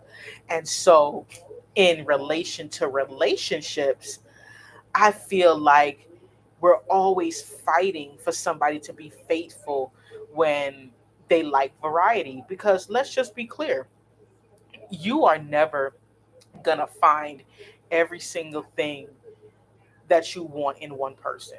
You're never gonna find it. You're never gonna find everything that you want, everything that you like in one person. Something is gonna lack. You have to settle in some way, shape, or form. And so that's the reason why I serial date, because I have met one guy, he's a fantastic communicator, great to talk to. I can talk on the phone with him for hours. I do that with all of them, to be honest with you. You got one that he's real good in the hunching department. He could, he can put it down, but he ain't, he's just not really big on talking that much. Cool, got him for that. And then you got somebody else that, he likes to go out, he likes to spend time, you know what I'm saying? And that's just what it is. And it's just like, why can't I find a black man that can be all of that in one? And it's just like, and with the climate that is so crazy, and dating is such a weird and complicated thing, it's like, and I feel like a lot of people are just trying to get over. Everybody is trying to take advantage in some way, shape, or form. It's like, it's hard to find somebody that's going to be their authentic self, because once you get past that surface level, and after the first few dates, and then you get into relationship, and that's what I was trying to explain to one guy that I was talking to. I was like, relationships are absolutely wonderful in the dating realm. Vern was like the perfect boyfriend, you know what I'm saying? But when you're getting into a marriage and you require them to do certain things, when responsibility kicks in, that's when the problems start. If you don't believe me, you can look at relationships from the rich and famous, to the regular, to gorgeous and beautiful. I don't care how beautiful a woman is. Once you get married and you start requiring stuff of that man, he completely loses interest. I can't tell you how many guys I've gone on a date with, and they want to say, "Oh, well, I'm married." And I'm just like, "Well, why didn't you say that on your profile?" "Oh, because I know you wouldn't have went out with me if I told you." And I'm like, "Well, why are you here? Like, what's wrong with your wife?" "Oh, nothing's wrong with my wife. She's just boring and she just nags me too much." And that's the same thing. And it's just like, "Well, I don't know what you want me to do for you, because I don't do that." You know what I'm saying? And then here we go with the bullshit. "Oh, you see, every time when a man is honest, y'all kick him to the curb." And it's just like, but I don't want to be, I don't want to marry man. Go get a divorce like I did. "Oh, well, you know it's hard to get." Oh, stop, stop, stop. You can't run game on me. Let me explain something to you, for those dudes out there. If you come across this video and you lying to women talking about you can't get a divorce, I didn't have no money for a divorce. In Florida, divorce is $400. Okay? I don't know what it is if you have a lawyer. We didn't have any lawyers or nothing. I filed a document. I did a simple Google search, and I said, "How do you get a divorce for free?" Because I was so enraged with Vern, especially after I miscarried my third baby. I was so enraged. I was getting a divorce by any means goddamn necessary. And I Googled how to get a divorce in Florida for free. And I had to file, and they popped up and gave me the instructions. You file a document called indigent. Indigent is just a fancy word for poor. You fill out the documentation, you state your case, and then you submit documentation that supports you being poor. Your empty bank account, and it got to be empty, people. Come on. Even if you got a couple dollars, take it out and just put it under your mattress for a second, just to prove that you're a little bit broke. Give all your bills, your credit card bills. And I submitted all of that to the judge, and I was granted a divorce without without the fee. They waived the fee. Even the mediation cost money, and we got the mediation for free. And I purposefully did not argue with Vernon in mediation. And the lady was like, "This was the best, most, it was a contentious yet agreeable mediation, because he wanted to bitch about, because I was trying to get alimony, because I was well within my right to get alimony, because I was fresh out the hospital from having a miscarriage, and I had a start date to work at Amazon 30 days, because the judge want to see, even if you say you're broke, he wants to see that you're making effort to get a job. So you have to prove that you're looking for a job. And so I had to submit all of that. And the judge was like, and I submitted my discharge papers and all of that. And he was like, "Oh my God, I said, "I just miscarried." And he was like, "Oh my God, what are you doing in court? We could have." And I said, "No, sir, I want to get out of this marriage." And he was so angry, you know what I'm saying, at Vern for not coming. He was just like, um, He talked to his clerk, and his clerk was like, "Well, excuse me, judge, she does have a default motion."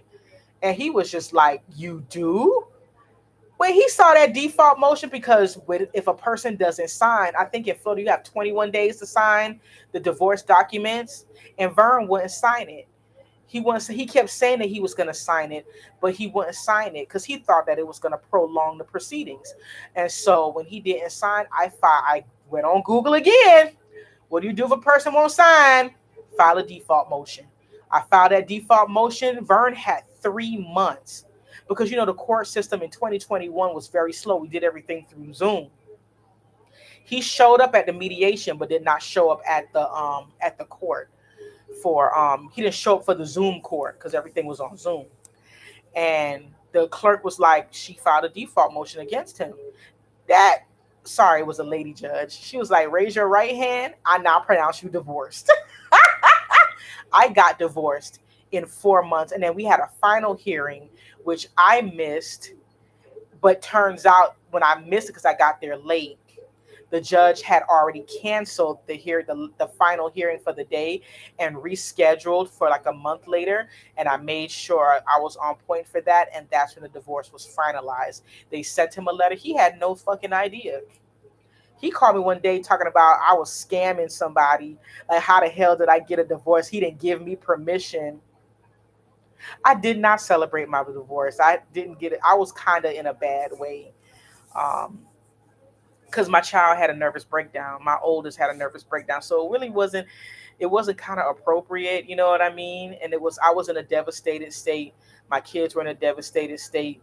So no, but I will, I feel like, I'm well within my I feel like I'm well, it's been a lot of time has passed, and I didn't want to trivialize it or make light of it since my children were suffering so badly. And you know, and we had got into our apartment. I had to sleep on the floor. The only piece of furniture that I brought from my old apartment was the sectional, and my kids slept on that sectional for a year. And I slept on an air mattress for probably 6 weeks until I got my tax refund, and then I was able to get furniture and everything. And so this year, yes, yes, I do. I go to the nail shop all the time. That's the only little thing I do for myself. I mean, I don't really go anywhere. I'm more I value experiences, not stuff. And so, whenever I meet a nice guy and he takes me out to a nice restaurant or stuff like that, like I value experiences. And so, um, yeah, I'm so tired. Like a lot of times, like, um, okay, let me just finish. And so, yeah, so I got furniture after that. And so whenever a guy is like, "Oh, I can't get a divorce," they full of shit. Anybody could get a divorce. And the only thing that saved me in my divorce is that it wasn't contested, because Vern didn't know how to contest anything because he's not really he's a lay guy. He's not an intellect at all and any stretch of the imagination. So he doesn't know what to do. And I mean, the only thing he could come up with was that I illegally evicted him. And he got that from his mama because when he told me, "Oh, you did an illegal eviction," and I was just like, "Where did you get that verbiage from? Because you don't even talk like that. What illegal eviction? You cheated on me and I put your motherfucking ass out." But because he's always say, he was doing bullshit with the kids too, trying to manipulate them, talking about, "I didn't want to leave. Your mama kicked me out," and he still say that, and I was just like, "So I supposed to live with you while you cheat?" No. Okay then. Like, he's just so duh. He has such a duh duh duh duh duh kind of. He's just like a blonde. Like, he's a black man, but he acts like a blonde. Like, he just duh, like a doofus. Like, he don't be knowing what the hell. He be fussing, and then when I make it clear, he be like, "Oh, okay, well, yeah, yeah, you was right to kick me out." I know, like, shut up, like, you go get you some sense. And so it's hard to talk to him because he just get on my damn nerves. So yeah, he would be doing all kind of crazy stuff, manipulating the kids and lying to Viola, telling that he trying to get the family back together while on visitation with his new girlfriend. Like, where they do that at? Yeah, I know you see this girl right here, but I'm just waiting on your mama to calm down. That's exactly what he told her. So yeah, they ended up breaking up. They ended up breaking up. So he say Vern's a big fat liar. They probably done fell out and then they gonna fall back in because he need that lady, And I told her, he needed her, and so and so it's just a crazy situation. And so I haven't heard, a whole lot about it. Like we got to a point where we were kind of cordial and we would sit and have conversations because I don't think he just wanted to be nosy. And so I just obliged him because I would never let you think that I'm down bad over you. And he was just like, "Oh, when was the last time you had sex?" And so I was just like, this morning." I would just like lie to him just so he would just get off my back because I don't know what part of his imagination thinks that I'm over here pining over him. Like, absolutely fucking not. So I would just tell him shit, and then he would be like, "Oh, I feel like he was dating before we got divorced." I said, "Vern, you was out the house. I was living in a completely different household, raising my kids by myself. You were dating while we were in." Like, he always try to make it seem like because I started dating before our divorce was final, I'm some kind like, "Oh, you're not a good mother, you're bad." And I was just like, "Okay, so you could fool Allah on the street while we were married, but once we separate and literally on the fast track and get a divorce, I can't date nobody." Like, get the hell out of here and stop being stupid. Like, I'm entitled to have fun too, you know. I wasn't stopping a divorce. I knew the divorce was happening, so there was no turning back.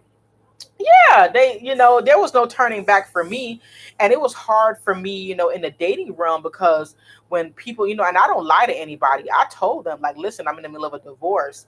And it would be like, "Oh, I feel like you're going to get back together," because stuff like that does happen. And I was just like, there is no chance of that ever happening in this life or the next. I want to come back as a damn cat, to be honest with you. Like, fuck all this human working hard and gotta go to work and gotta pay bills. I'm coming back as a goddamn animal. Not just any animal, an animal that is an emotional support pet to a rich white lady where I get rolled around in a stroller.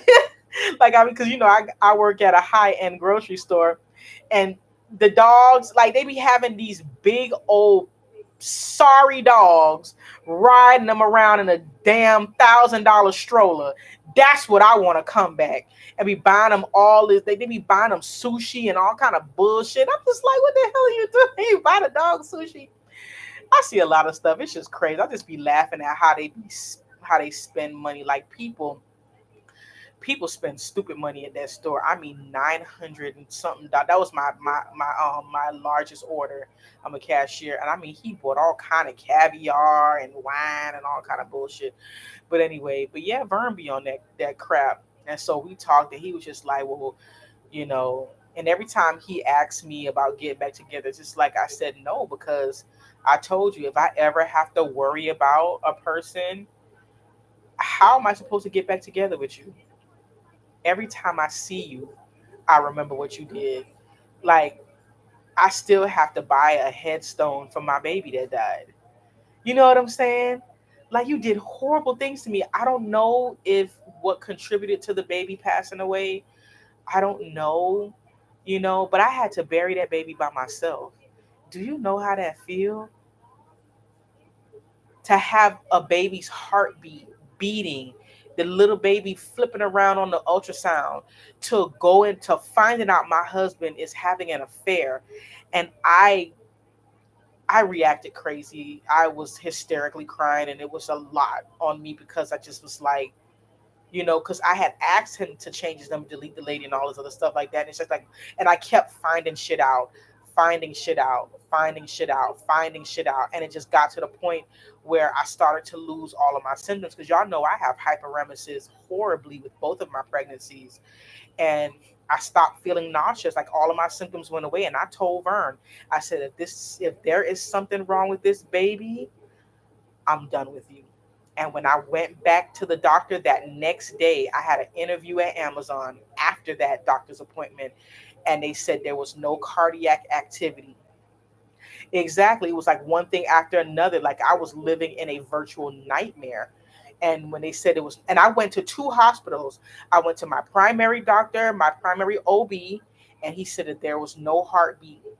And he asked me if I wanted to take the abortion pill and do it at home. And I was just like, I don't want to do that in front of my kids.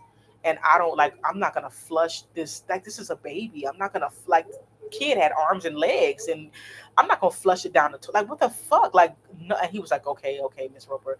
I said, you could do the DNC at the hospital and do everything at the hospital, which is what I ultimately did. Um, it was crazy. Like, that's a life. You know what I'm saying? I gotta come up with a name and everything. But when I get some money, I'm gonna get a headstone for that life. You know that I wanted. Y'all know I wanted another baby. I have four kids. I have four names: Viola, Vinton, Veston, and Valerian. I have four names: two boy names, two girl names. And he fucked up my life. Like he ruined my life, and that's how I felt. You know what I mean? And I went to Aventura Hospital and they did a very detailed ultrasound. And on the document, it said no cardiac. It said no cardiac activity. So I got a second opinion, and I had to come to terms. And I had to stand in line at the Amazon warehouse with my deceased child, and eyes bloodshot red, and I had to lie to the people and tell them that I didn't get any sleep, not tell them that I was crying, and I had to go in there and I had to get a job. I will never take you back and I will never fucking forgive you. You are going to go to hell for everything that you've ever done to me. That how do you get back together on that? And then you not even, being careful about my feelings. Like he didn't even want to take me to the fucking pharmacy to get the pain meds. My dad had to curse him out. Like take her to CVS and get her pain meds. You know what I'm saying? It's just like the he was horrible to me. And we're talking about a man that never raised his voice. In all 9 years we were married, he never raised his voice at me. But when I took his cell phone, when I caught him texting somebody, he literally jumped on me and tried to break my hand. And then when I got his phone and I locked myself in the bathroom, his mother texted him and said, "Do not give Shantika any money if she does not let you see those kids." And I was like, really? Really? Violet is named, her middle name is named after you. Why would you do, like, what did I ever do to you? And then, oh, I don't want to be involved. I don't want to be involved. And I found out my dad was telling me that he was having conversations with Vern's mom, and she's so disappointed because he brought that lady over to her house, and she ain't about shit. And his mama is real like, get that hoe out of my house. I don't want nothing to do with that lady. And she was just like, y'all, all of y'all are a big disappointment. Y'all ain't about shit. Shantika was right to divorce you because you ain't about shit. Isn't that crazy? I still will never speak to her again because it's like never had a crossword with this woman ever in life. I liked her so much. She liked me. She was a great, great person.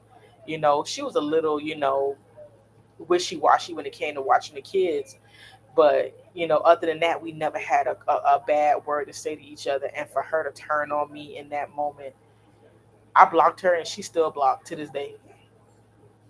I don't care how cool she is with my dad. I will never speak to that woman ever again. Really?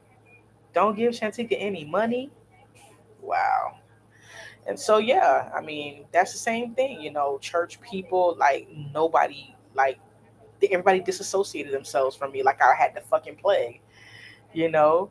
And so, it really taught me, how people are. Like when you're down bad, you know, you really see, especially going through a divorce. We had people that was just like, well, they couldn't choose. Even though Vern was in the wrong, they still didn't want to choose between me and Vern, so they just stopped talking to both of us. I stopped going to church. Oh, yes. I stopped going to church. I haven't been back to church. I tried to go to church and I had a breakdown at church and I asked to speak to one of the pastors, and it was a youth pastor. And he was a beautiful, beautiful soul, wonderful man. And I was just, I wanted to go to church, so the kids would have a little bit of normalcy. And I wanted to talk to somebody, and I told him the situation. And then he told me his situation about how he was a Haitian guy. And he said, my mother went through the same thing. My dad left her with four children, and she had to raise them all by herself. And so I know how you feel, and you're gonna get through it, and you're gonna make it. And he prayed with me, and that was my last day going to the church, because it's like every time I would go to church, people would always be asking, because everybody don't know what you're going through. I had made like a little video post, saying what was going on, and because I rather people hear it from me than to gossip behind my back. And I didn't tell no details, but I was very like, we need to normalize. You can't expect people to support you if they don't know that you having an issue. And I'm not social media faking for nobody, pretending to be happy, posting pictures and videos, and we going through turmoil. You know what I'm saying? And it was nothing. I was already embarrassed. So I mean, it is what it is, and you don't want the grapevine to spread rumors, so you just say what it is. My husband cheated on me, and I'm divorcing him. It's just that serious. I had a lot of support with people telling me their testimony, but that shit had an expiration date. Like I told you, people only want to hear about your problems for a little bit. They want to see, what are you doing to get back on your feet? What are you doing to improve yourself? And so I just refocused myself, and just started working. you know this year was the first year I felt comfortable, because teaching is such a very structured type job. You know what's happening every single day. Well, not in my class, but as far as the structure of employment, I get a pension after 10 years, which is fantastic. I have my retirement. I have all of my stuff together, and my kids are going to the same school. People really like me a lot there, and people are very supportive there as well, because everybody was going through something. My principal had a crazy ex-husband, and she was talking to me and everything. So people really could relate to what I was going through, and then me having my part-time job, and I only work 4 days a week. um, but this new with Amazon, I was working like 5 hours, 4 to 5 hours a day, 4 days a week. But the level of what I was doing was too much. At this new job, I'm a cashier. All I do is cashier. One thing about this grocery store, is a high end grocery store. They have so many employees, and everybody has a job. So all I have to do is just focus on ringing people up, bagging up their groceries, and sending them on their way. I don't have to do anything else. When I'm not busy, I just stand there and wait on customers. I don't work hard. I don't overdo it. When I'm done, throw up a do sign. I get two 10-minute breaks and a 30-minute lunch, and that's it. And it's a great time. Even though it's a part-time gig, sometimes I be working 6 to 8 hours. Like my 4 days a week, I work between 6 and 8 hours, and so I'm making my money, because their hourly rate is so high. You can pretty much make regular salary working part-time, because their hourly rate is so high. you know and so I'm doing good. I ain't gonna lie and say that I'm not tired. I'm tired a lot. If I'm not going out on a date, you know, you know, I'm at home, because there's so much going on in the streets. You see the people fussing and arguing in the road, and folks shooting folks. I mean, I've had like two incidences, um, of I had to cuss a couple people out. Okay, I'm gonna tell y'all the first story. It's real brief. And so I was at McDonald's getting the kids some food. And you know how McDonald's, them employees, they don't care about shit. And so they just doing shit any kind of way. So a lady that was before me, she had already ordered, and she was waiting on her food. I ordered after her, but I ain't ordered nothing but like some nuggets and something that's real simple. I don't know what she ordered, but her food hadn't come yet. So in true sorry and lazy and slothfulness, my food came up before the lady that was in front of me. And so instead of the worker, announced what the order was or announced the receipt number. She just took the bag, my food, and placed it on the counter. And so since the lady was in front of me, she thought it was her food. So of course, when she saw the bag, she started going through the bag trying to check the order, like digging her hands through the bag or whatever. And she was like, "Oh, this is not my order." And so the lady was like, "Oh no, that's her order," and I was just like, "Yeah, but you got to make that over because she done had her hands in it, and I don't know if her hands are clean." And I think me saying that kind of triggered the lady, and she was just like, what?" Want to talk shit to me and all of those stuff like that. You trying to say I'm dirty? I said, "Yeah, but you had your hands in the bag, digging through the bag. You done touched all the fries and everything. I don't know if you wash your hands or anything like that. Why would you give y'all got to?" I mean, she ain't touched the burgers and the nuggets and stuff, but she touched the fries and stuff. Like, give me some like fresh fries. Like, take the fries out. And she wanted to talk shit to me, so I cussed her out. And my kids were upset about it. And so I was like, okay, well, I ain't finna do that no more. I said, "Mommy, so but sometimes you got to cuss people out because like you ain't finna talk crazy to me and you had your hands in the bag. Like if it was me digging through the bag, you would want somebody to drop you some fresh fries too, you know?" It's just a stupid argument. And so the second incident was when I had my PO box. I closed it. I had my PO box, um, and I went to go get my mail because I had rerouted my mail, and I didn't want to I didn't want nobody to know where I live. And so my whole address was a damn secret for like almost 2 years. I just recently closed my PO box, and so I had like minor surgery. I had a sebaceous cyst. Right. I had a sebaceous cyst on my buttocks, and it's been there for like, gosh, my entire marriage. Like, Vern thought it was a pimple, but it just turned into like it just kept getting bigger and bigger. So, you know, in the name of doing things for myself and taking care of myself, and when I went to get my physical, I had mentioned it to my primary care doctor, and I was like, "What is this bump?" And she said, "It looks like a sebaceous cyst." I said, "Well, is it cancer?" She's like, "No, it's just like a growth. You can get it removed." I said, "Well, can you take it off? Can you cut it off?" She said, "No, I won't cut it off, but you can go to a dermatologist." So she referred me to this wonderful lady.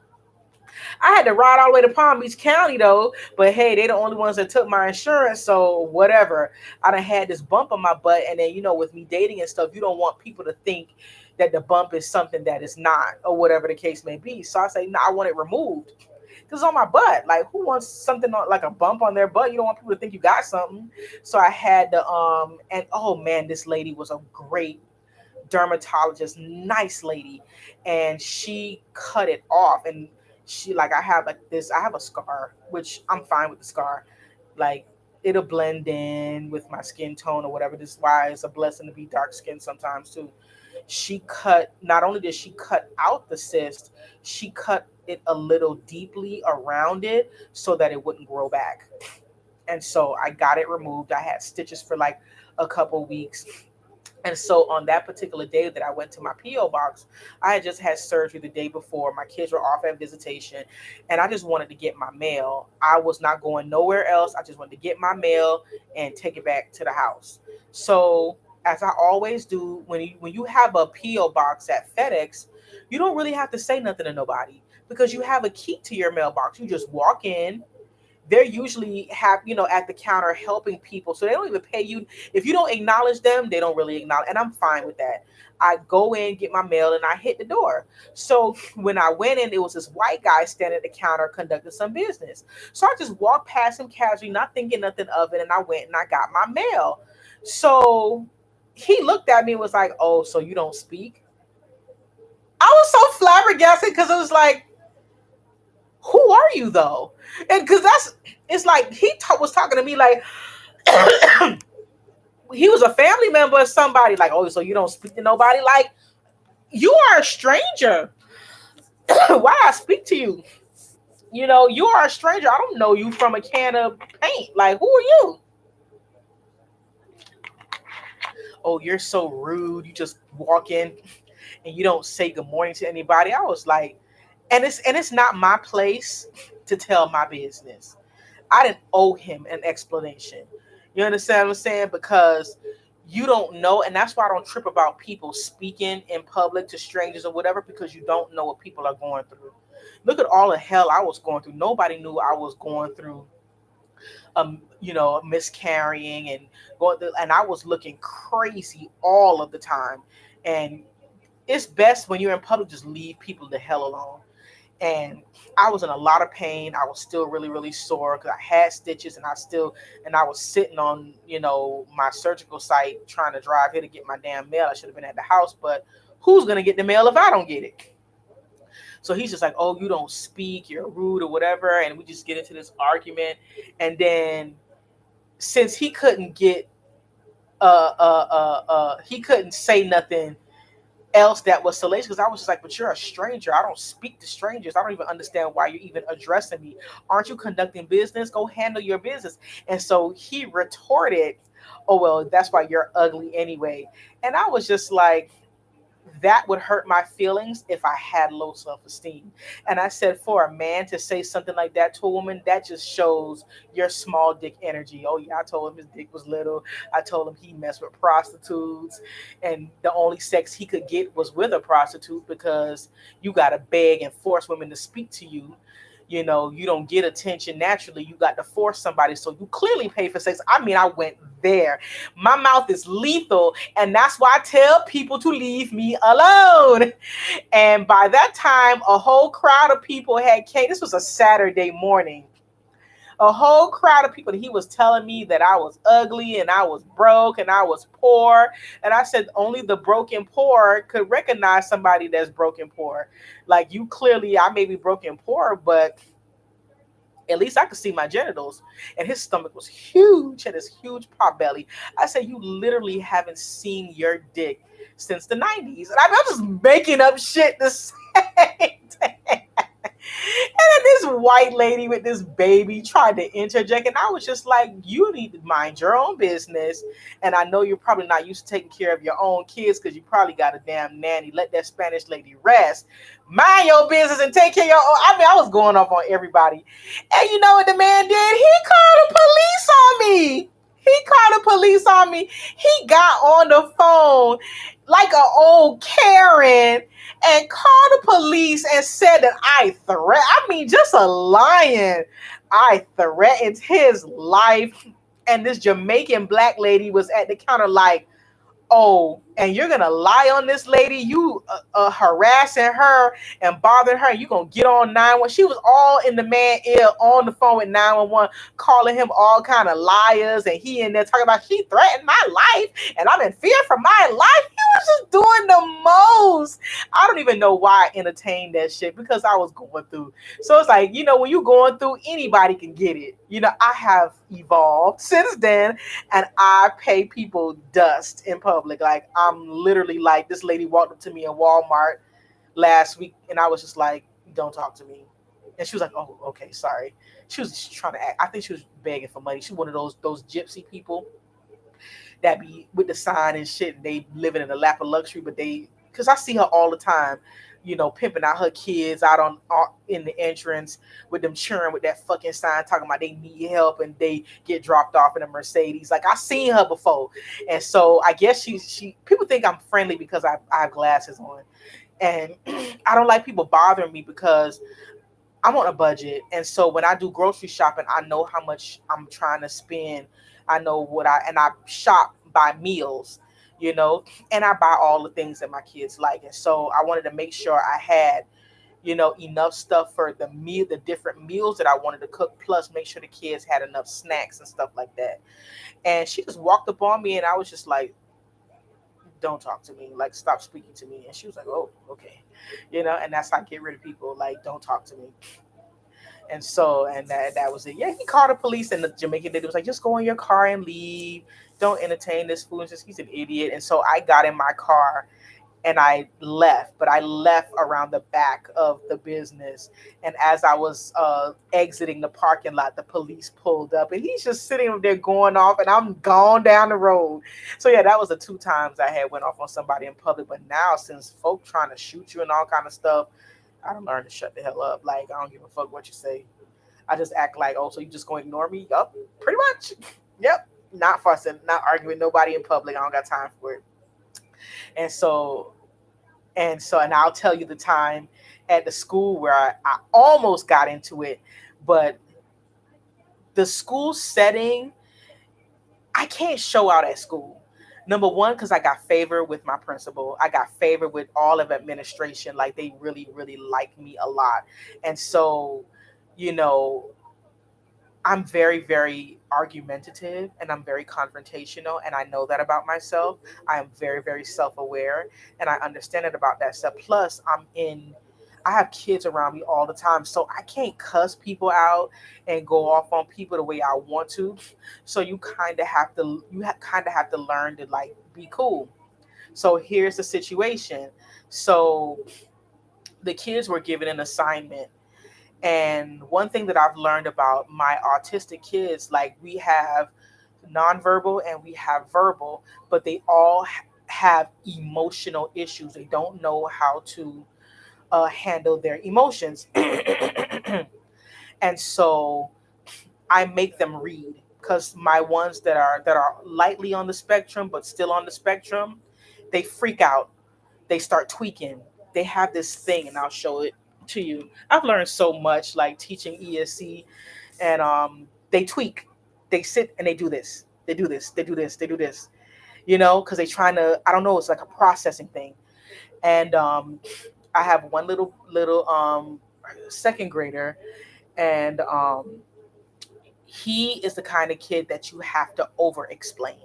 You can't under explain, you can't slightly explain, you have to over explain, because even though an assignment may appear easy, he needs to have extra clarity, because at first glance it's hard. I can't do it. That's him. I can't do it. It's too hard. I don't know how to do it. It's like you didn't even look at the paper before you, and then he start to crying. He get to crying. I can't handle it. And he start freaking out. And I'm just like, hey, use your words. What do you want? What do you need? Use your words. And so we had given them a reading assignment where they had to read a passage and answer, hey, Jay, answer the questions. And so I saw him doing this. And so I know with the ESC autistic babies, they are pressure cookers. It's a wind up. When they start heavily concentrating, they getting ready to start crying and freaking out.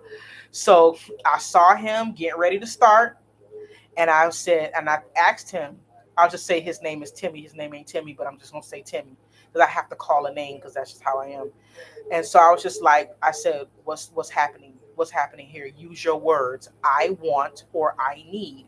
What do you need? What do you want? Because I don't want him to cry. Because once he starts crying, you have to let the tantrum run its course, and then you can talk to them. If you get them before they burst into tears, you can kind of reel them back in. And so I said, well, what's the issue? He's like, well, I can't find the first answer. And I said, the first answer is in the first paragraph. And so I pointed to the passage.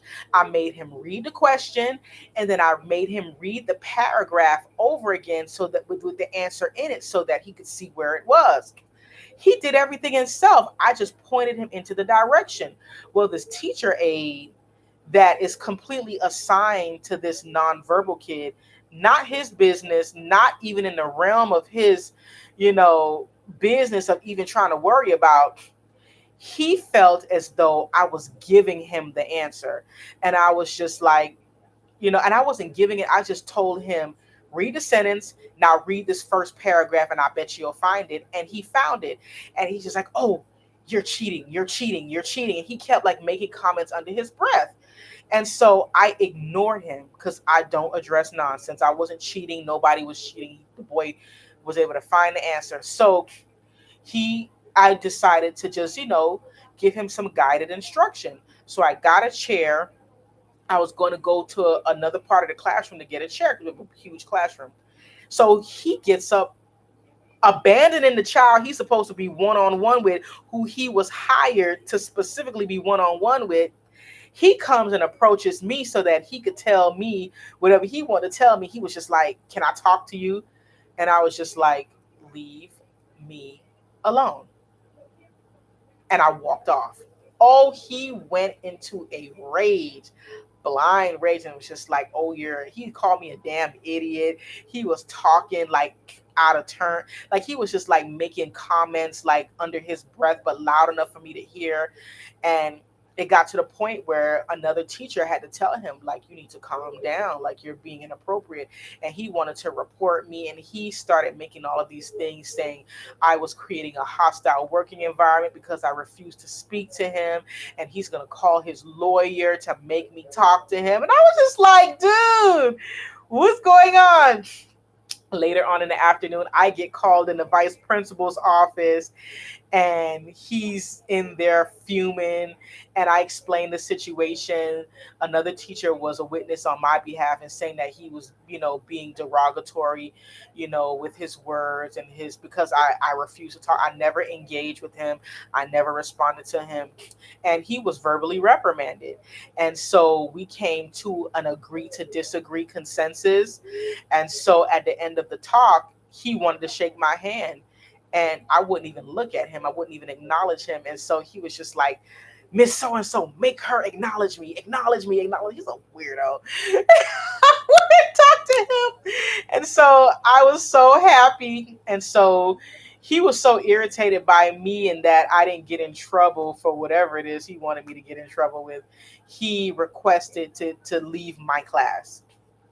He requested to go in another class, and then he went into another class and showed his ass. And so this is what I'm saying. The moral of the story is, a lot of times your bad reaction can overshadow somebody's true behavior.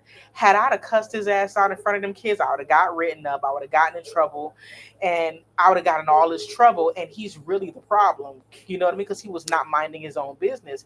He went in another classroom acting the fool. And so they kept moving him from one, he's a teacher's aide, so they just kept moving him from one classroom to the next.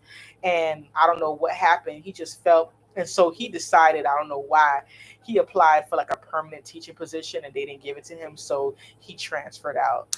So he's not gonna be back next year, thank God. But yeah, I stopped talking to him. I didn't speak to him ever since. Never spoke to him, wouldn't speak to him in the hallway.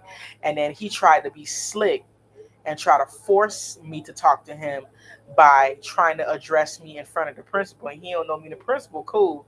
So I get up in the morning time. He's just like insisting that I say good morning to him, and I was just like, Mister C, now you know I don't talk to you. You know I don't speak to you, and I would appreciate if you respect my very strict boundary.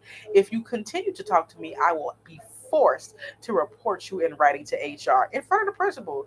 The principal just walked out and was like giggling under her breath. And he was just like, "Oh, I'm very sorry." When I started saying HR, he left me alone, and he stopped trying to like get me to talk to him. But yeah, I don't play with them people there.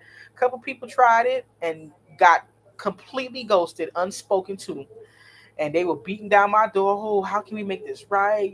Miss Roper, you're so, you just stop talking. I said, of course. Like, I don't do drama. And with every job, especially when you work with a lot of women, it's a lot of drama. And we have like a couple of guys that work there, and everybody, of course, he got to be the finest thing walking. So everybody want him. And he tried it one day, and I did not speak to him for like a whole week, and he lost his damn mind, honey. But I sent him an email, and we cool, we back cool, but he know, don't play with me, okay? And so, because I feel like I've overcame so much, I don't tolerate a whole lot of unnecessary foolishness. And so, as of to date, everybody's doing good. Viola is on standards and she is on grade level, thank God. Her math is a little low, but we're gonna get that back on track. And it's only because of some foundational stuff that she got to catch up on, because all the kids are kind of behind because of COVID and their interrupted school year. She had an interrupted kindergarten and first grade year with the homeschooling and all that crap. And so, and of course, with the disruption of her family, it's hard for a kid to study when they're in so much pain. And so I talk to her a lot and I reassure her, and really into the, teaching her, behavior management, because, she was, beating up her sister. And I had to get a hold of that. Like, we ain't doing that, honey. You keep your damn hands to yourself. This ain't, oh, my kids fight, and you will not be on Unsung telling stories about how, my sister used to beat me up all the time and my mother did nothing. No, you will not be telling that story. You put your hands on her again, I'm gonna put my hands on you. Keep your damn hands to yourself. And she wants a phone and she wants all of this stuff. And it's just like everything that you want is contingent on your behavior. If I have to consistently speak to you, and in some realms, I talk to her more than I talk to the 5-year old, which is ridiculous because she's getting to that point. She's in active puberty. The correct medical terminology is precocious puberty. That's when girls are going through puberty before their allotted time. They're doing early puberty. And so I already know where it's going, but I make her use her words because that's what I do. As a teacher, honey, we use our words. I want, I need. Tell me what you want. Tell me what you need. You know what I'm saying? But, I make sure my door is always open. I open the floor for them to express themselves. And Violet has told me in no uncertain terms she does not want me to have a boyfriend. She does not, because she says it's weird. Because it's like in her nine, I'm gonna call her a 9-year old, even though she ain't 9 yet. But in her little kid mind, it's like you were just married to my dad. Why? It's weird to see you with another person, and that's why I made the decision. If I don't have a ring and a date of imminent marriage, I will not be introducing my children to anybody. I will not have a man around my child. If you want to spend time, of course, I have an active sex life. You got to get a hotel room. If you can't afford a hotel room, then you can't afford to be with me. And that's just how that sprinkle motherfucking sprinkle. We on that, honey. Sprinkle, sprinkle. The stuff that these women be going through, it's so foreign to me because I was dating in the early 2000s and in the late 90s as a teenager, and even as a teenager boys paid for dates. Like, what the hell are y'all going through where these dudes ain't trying to pay for no date? I've never went out with a boy that didn't pay for a damn date.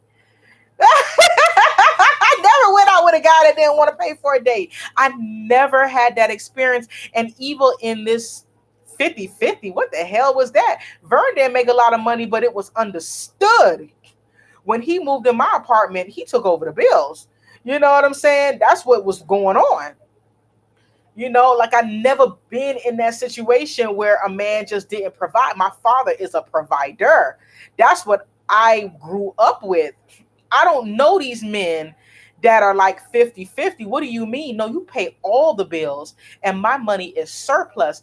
I have no I have no problem with helping. You understand what I'm saying? Like you pay the bills, I pay the damn we'll have the bomb ass groceries because I'm making good money. So we'll have the bomb groceries. I will cook, I will clean. We mutually help out with the kids. But you the head of the household. God made you the head. Like where the hell? Like let's if y'all want to go through the Bible verses for those who want to holler about the Bible, Eve came from Adam's rib. How the hell Eve gonna come from his rib, move into the Garden of Eden, and she gotta pay half of the rent in the Garden of Eden? No, the Garden of Eden was Adam's responsibility, and she was his help mate, helping. Like I'm not paying half the rent. Vern tried to suggest that shit. I was like, "Are you crazy? You better get off of TikTok because you ain't about that." Y'all follow me on TikTok. I have a crazy, crazy, crazy channel. I have a lot of subscribers. I have almost 10,000 subscribers on there, and everybody, I mean, people off the chain in my comments section, okay? The comments is what it is. I don't go back and forth with people. I had to straighten out this guy who was like low key like trolling me. Like he kept saying, when I would talk about my situation, and I documented all of the stuff that I went through. So if you want to see, I don't vlog on YouTube because the views ain't what it is, and it's not beneficial to me. And so I don't mind doing this, in this form. But y'all, please go over and subscribe to my TikTok. Follow me on TikTok. I mean, I have, when I moved out, like, go to the very bottom to the first few videos. I documented my entire situation, me moving out, me living in the hotel. Like, I was making videos in the hotel room, had the U-Haul truck while my kids were in school to move out of my apartment, going to court, you know, like, my struggles. Y'all can see my apartment tour there. Because y'all can see my apartment tour there, which has 15,000 views. Can y'all believe that? That's crazy to me. It was 15,000 views the last time I looked at it. It's pinned to the top. So y'all can see, I couldn't believe how many views, because everybody says that it's so hard to get an apartment for a decent price. And it's just like, yeah, if you want a low key, like, that luxury shit attached to it, of course you're gonna pay $3,000. But I had to hit the pavement, you know. Okay. Yeah, I had to hit the pavement. I found my apartment walking down the damn street and knocking on doors, because we've already been a victim of a rental scam where I lost $2,100 in a rental scam. Moved into a whole single family home, and that home did not belong to that damn man, and we lost it. You know what I'm saying? This was not, we was married and we was on good terms or whatever. Valerian was a baby then, but I didn't want to run that risk again. And so I found my apartment like the old fashioned way, knocking on doors. Hey, you got an apartment? The lady said, I got one unit left. And I passed the background check. I signed my life away, honey, because there's so many damn rules and regulations and cameras. I mean, it's a $200 fine for dropping trash on the floor. It's a private building, but she has some kind of a she has to be she can't charge a crazy amount of money for rent because of whatever deal she got with the city. So yeah, when I got the apartment, it was $900 a month for a one bedroom. I turned my living room into an entire bedroom because it's a living room, and I don't have company. I mean, nobody. Just my dad is the only person that comes over here. And so what I did is I turned the living room into a bedroom. Y'all go follow me on TikTok. I did pin my house tour, and so that y'all could see my apartment tour rather. And I got bunk beds for the girls, and I got a lazy boy chair so that they could have some kind of a sofa situation that reclines. And so they take turns sitting on the sofa. Sometimes they sit on the sofa together, a little lazy boy sofa. And my room is my sanctuary. I don't even sit in their room. I said, this is y'all bedroom. They don't want to be bothered. They just close the damn door, and that's it. And so we're comfortable. And so now the rent is 1,050. So I still pay a reasonable rent for the kind of building that I live in. Like, it's a private building, they will tow your motherfucking car away if you park in here. And so a person feel like they want to come stalk me, you will be towed away, and they will call the police on you, because the landlord, she's a weirdo. She be looking at the cameras and stuff from her damn house, and she will call you. You be sitting up there too long, she will call the damn police on you and have your ass removed. So I do live in a private building. They don't play that shit. But yeah, so yes, like, we have fun on TikTok. I haven't been making videos because I'm tired. I mean, I'm not gonna lie to you. Like, I was in a situation where I was so overwhelmed. I was just like, God, if Vern was more responsible and he had a car in his own place, I would have totally gave him custody. I'd have gave him custody. I'd have gave him custody. Not because I don't love my kids. I am so tired. I don't stop. You understand what I'm saying? I work my jobs, plural, and then I come home and I make sure, because I'm real stickler on my kids having a home cooked meal. I didn't want me being a single mother, and this is no shade to anybody. You do what makes sense. I didn't want them to be Happy Meal kids. Yeah, they enjoy a Happy Meal every now and then, but when I'm really exhausted. But I wanted them to have home cooked meals.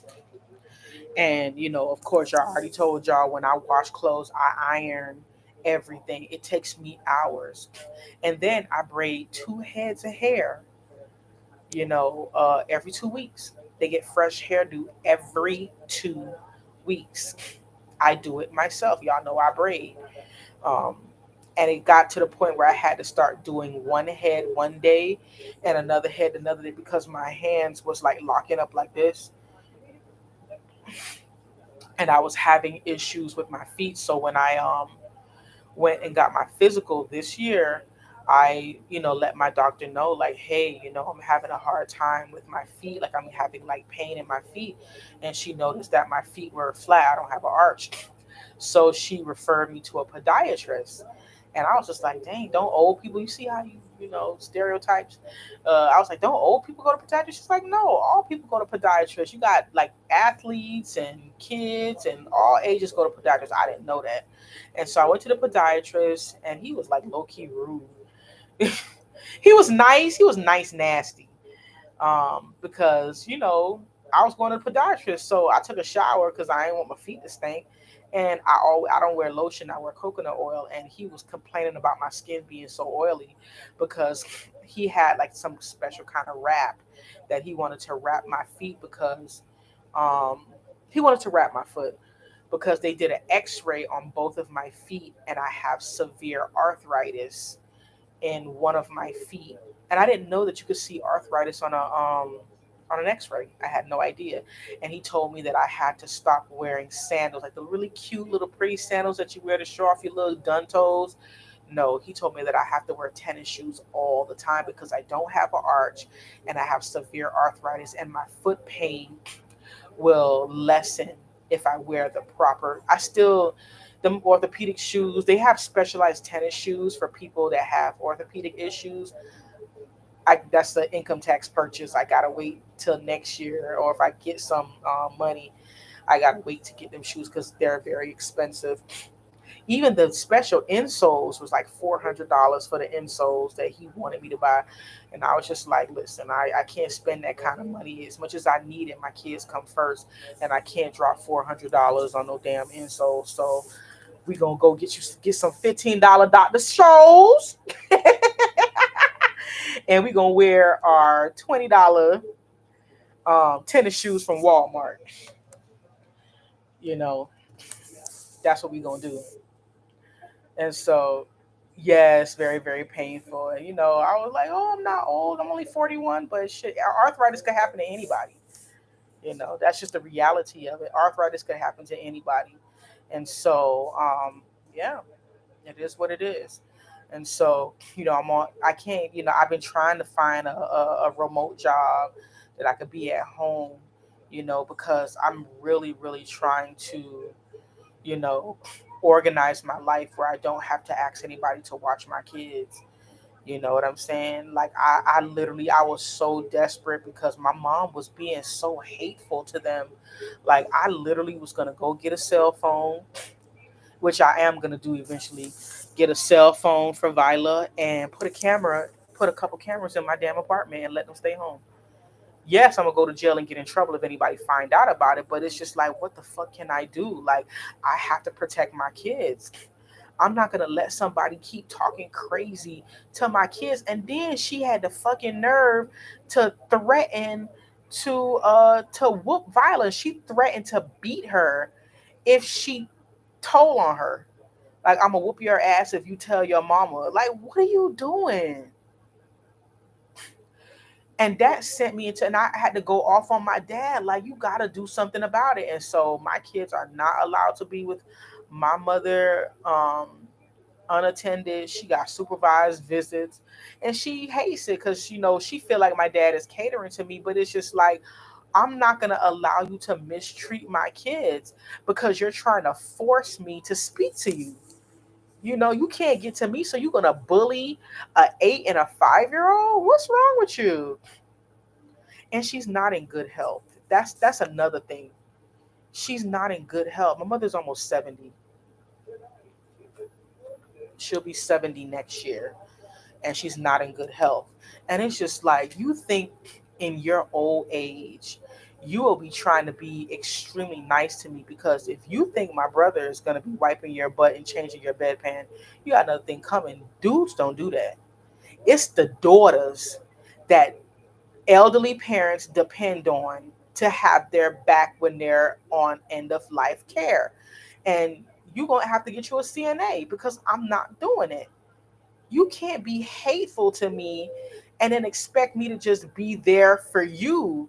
Like, that's not cool, you know? And so, I'm tired of repeating myself. And I told my dad, like, I'm tired. He trying to please everybody, but he ain't really pleasing nobody, because you saying yeah, yeah, yeah. But every time my kids come back home, is mommy, she told me that I was ugly. Mommy, she said that you're a hateful person and you're disrespectful and nasty and you're going to hell. Why are you telling children that?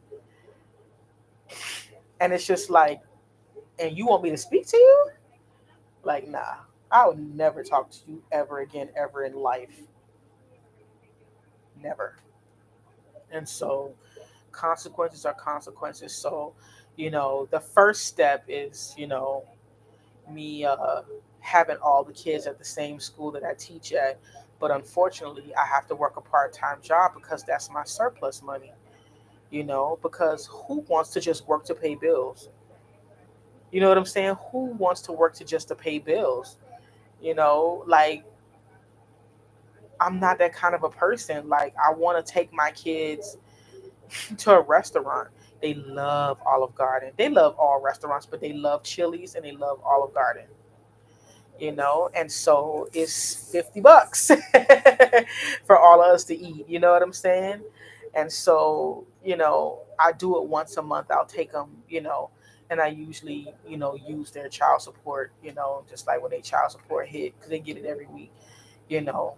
If I don't have any bills or anything like that, or anything to buy them, sometimes I'll just, forego some stuff and just like, you know what, I'm gonna take them out to eat. I'm gonna take them to Flippos. Flippos is an indoor play place for kids. You know, I'm gonna take them here. This year, when I got my income tax refund, we we went to Orlando, and my kids did not want to go to Disney. Neither did I, because Disney is not a fun time anymore. Because Disney World is so damn overcrowded, you ain't gonna have no fun. You literally gonna spend your whole visit standing in damn line. And so, one of my teacher friends, she recommended this place called the Fun Spot.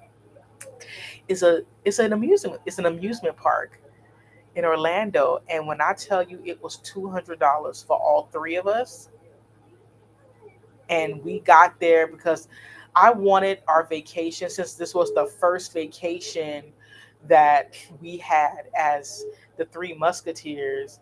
And I had actually, when me and Vern were cool, I had invited Vern. I was like, hey, finally able to go on vacation. You can go with us. You got to get your own hotel room or whatever, but you can, accompany us so that we can just hang out together. And then when he got with this lady, it just, he didn't want to go no more. So, or I didn't never heard from him no more. He just fucking ghosted all of us. So, I took my kids and we went to Orlando.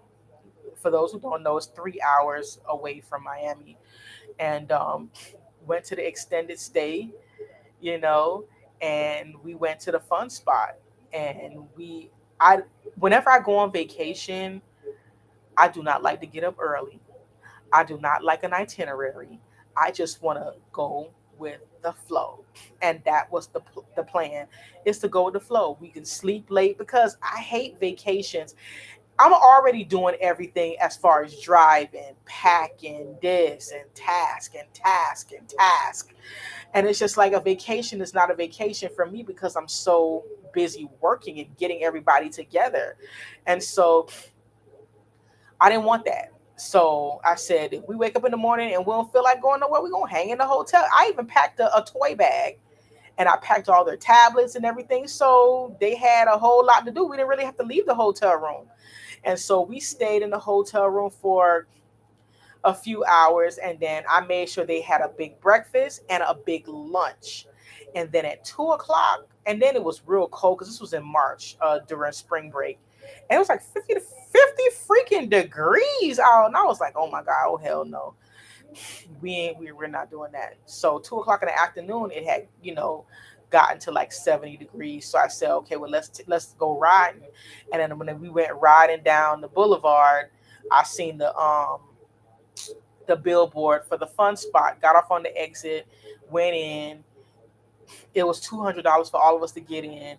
And what I did not know is that I don't like rides. I have anxiety. I don't know if I talked to y'all about that, but I do have anxiety really, really bad.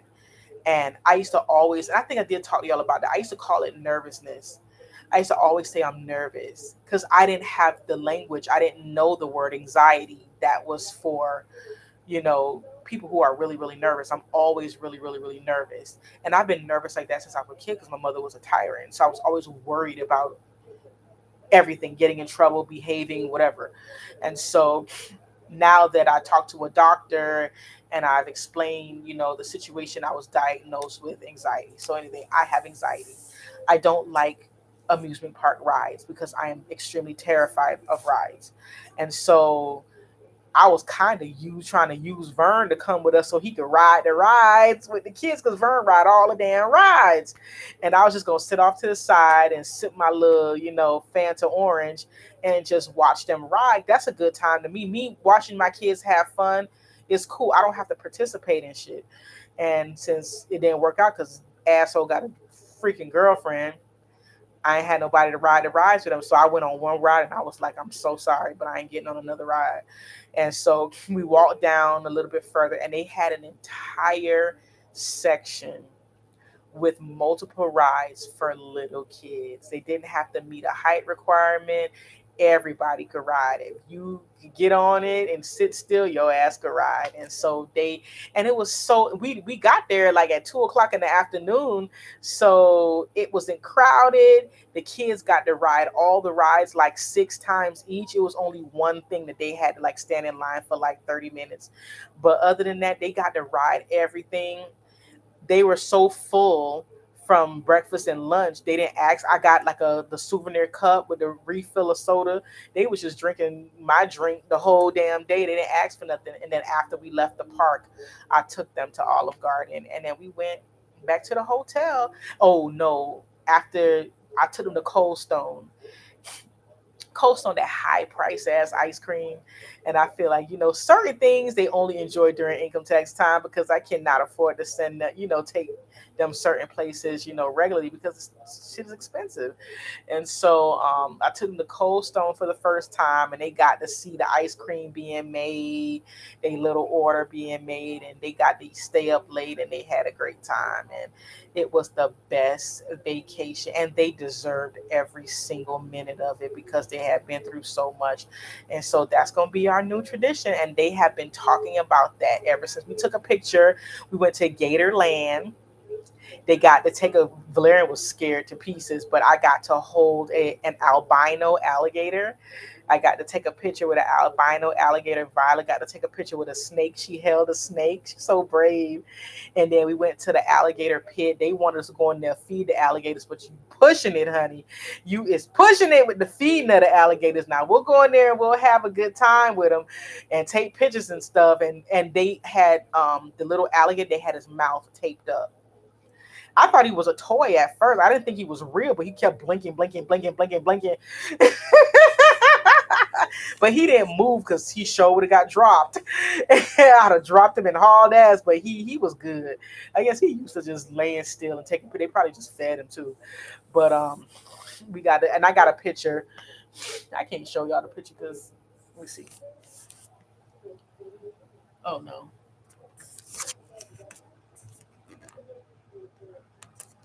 y'all see the picture?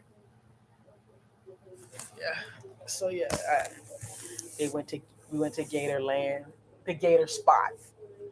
And so yeah, Florida got all kind of little theme parks and little stuff, but yes, and that's why I like experiences. I'm not a name brand stuff kind of chick. I am an experience. I like experiences, and so hey hey hey Kingdom, I'm doing well. And so you're gonna have to watch this whole live, child. It's about to end. It's 11:40, honey. I got to let y'all go.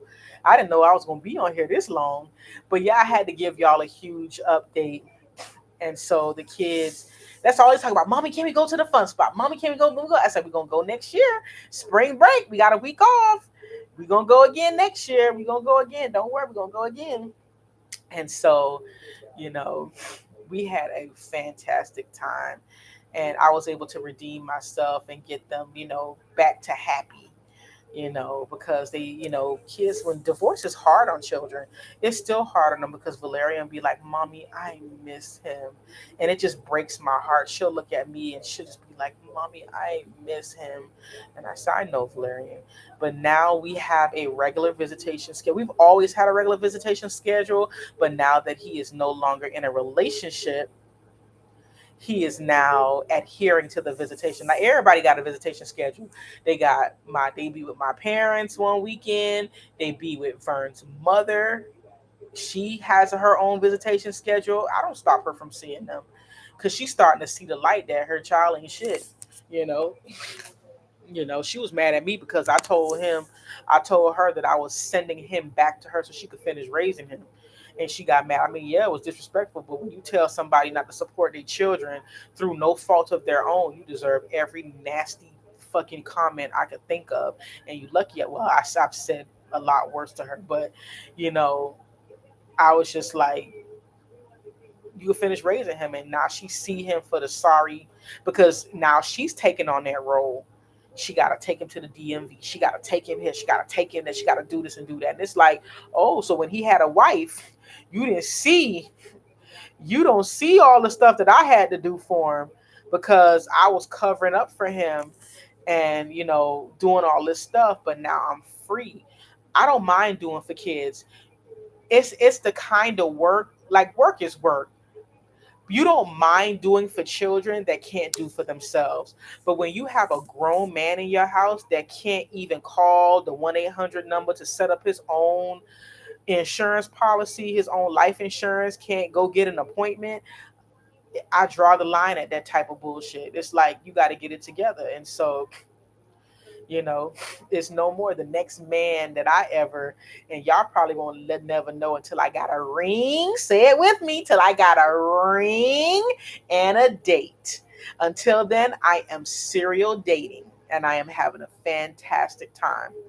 I am bothered when I want to be bothered. If I don't want to be bothered with nobody, I don't answer my phone. And I think that's why, I'm kind of popping a little bit, with the guys, because it's like they got to run behind me. Because I had to tell this guy, listen, I am busy in general. I am not 25. I am not 22. I work. I have a career and I work and I have responsibilities. I don't trust anybody that got a whole bunch of time on their hands. Why are you so available? You got to catch me when you can catch me. You know what I'm saying? Yes, you got to catch me when you can catch me. If I'm available, cool.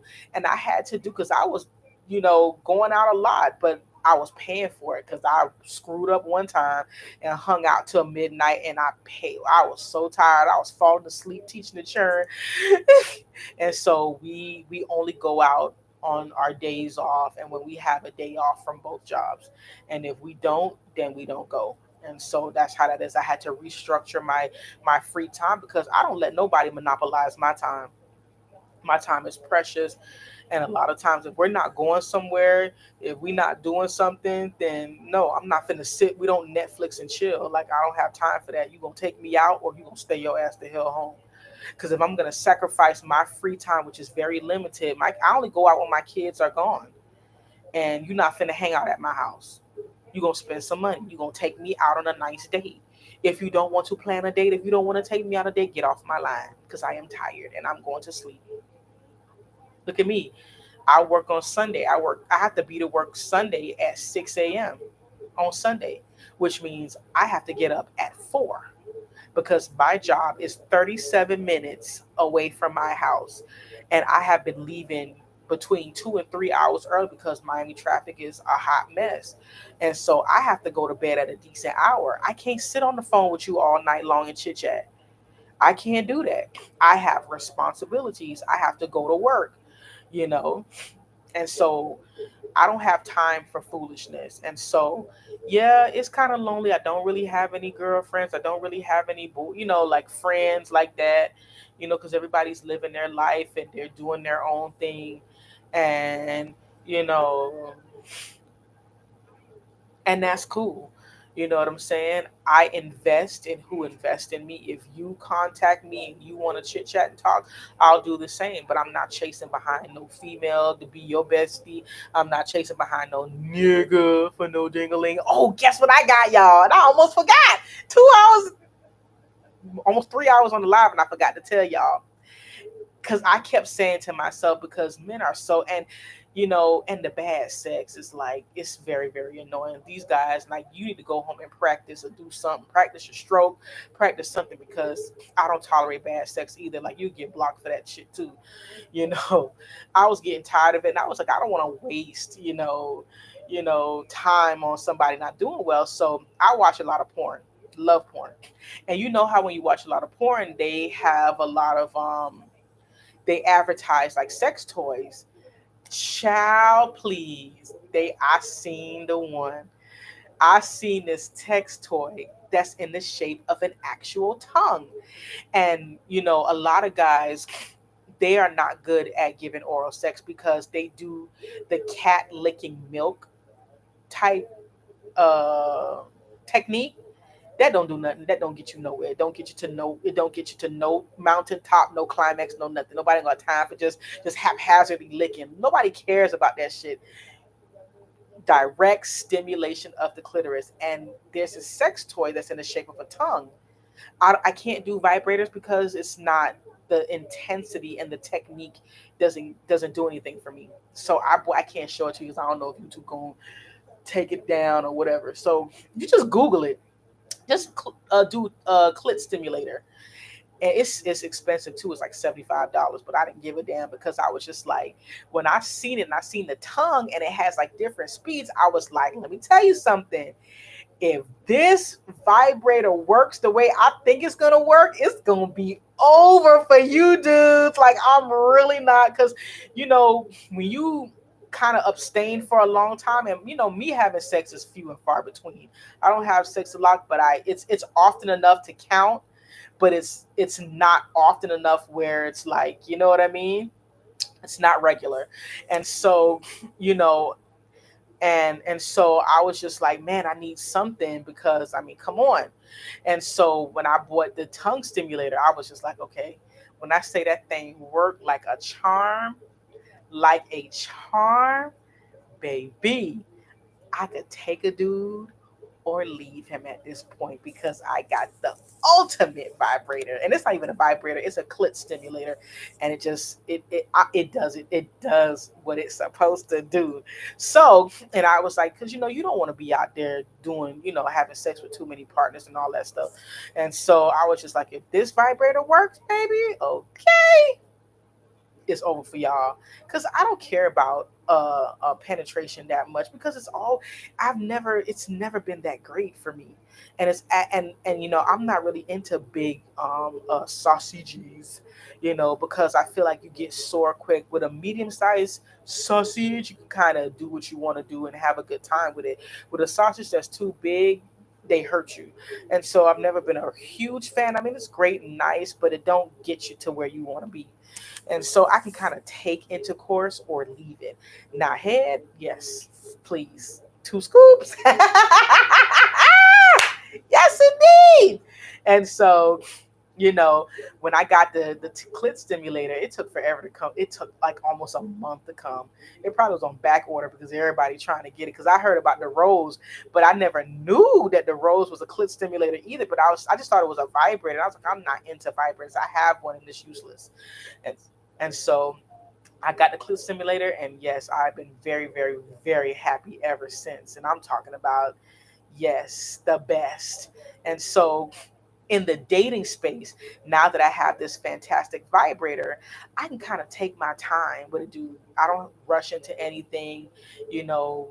I don't be trying to have sex as quickly as I did before, because I already got.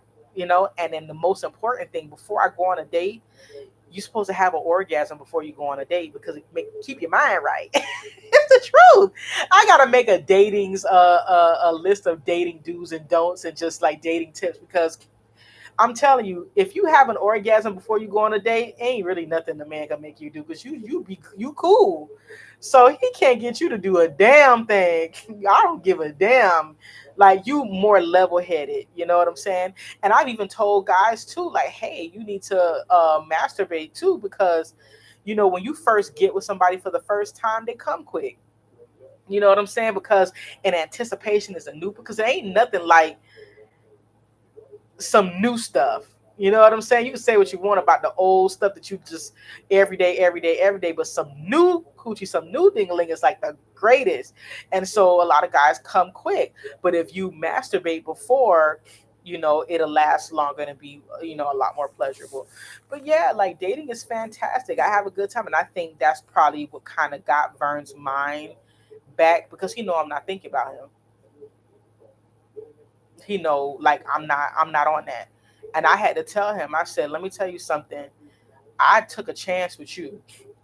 That's not happening again. You have to have the bare minimum, which is in conjunction with what I have: a vehicle, a place to live, and gainfully employed.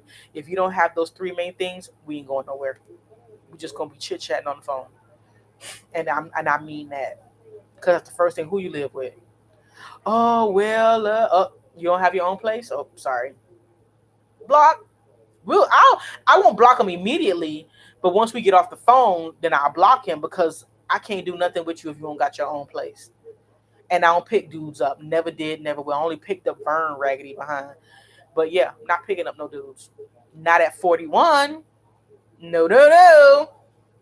You have to have a car. You want to go on a date? I'll meet you there. Shoot me the address, get a table, and I'll meet you there. You got to have standards. I don't care who you are, what you look like.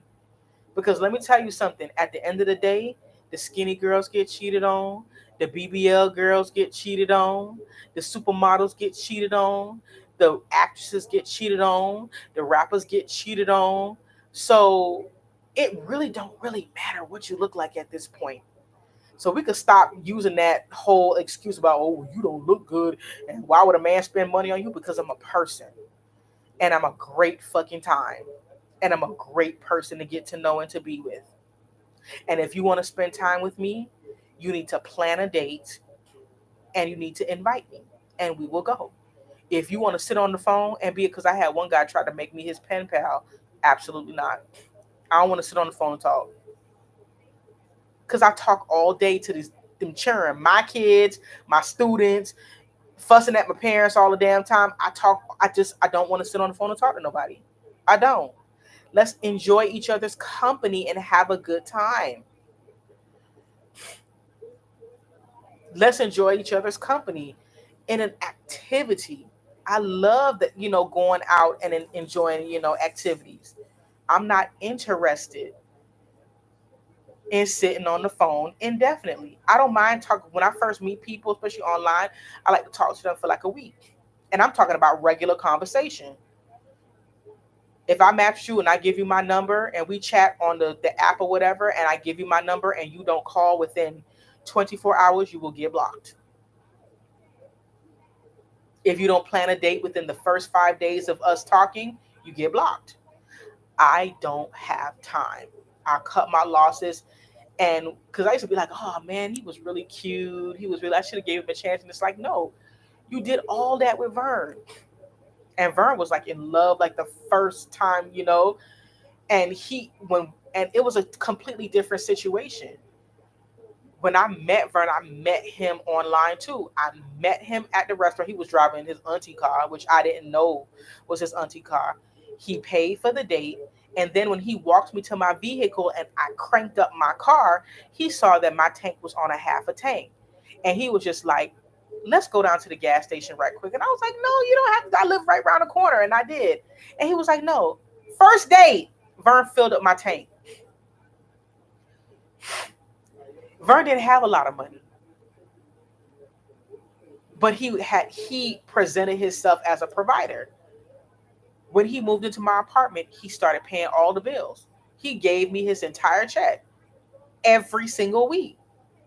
That's what I'm used to. So you think I'm gonna? And he was flawed, because he didn't have a car. His license was suspended. I had to help him fix his license, help him fix this and that. You think I'm gonna do that now? Oh, my next husband, if the Lord sees fit, because I'm not looking for shit. Let's just be very, very clear for those who want to say, "Oh, you look." No, I'm not looking for nothing. Because I wasn't looking for Vern either, and he just fell into my lap. Because I had just broken up with a guy that I had been off and on for like 10 years. I had known him for 10 years.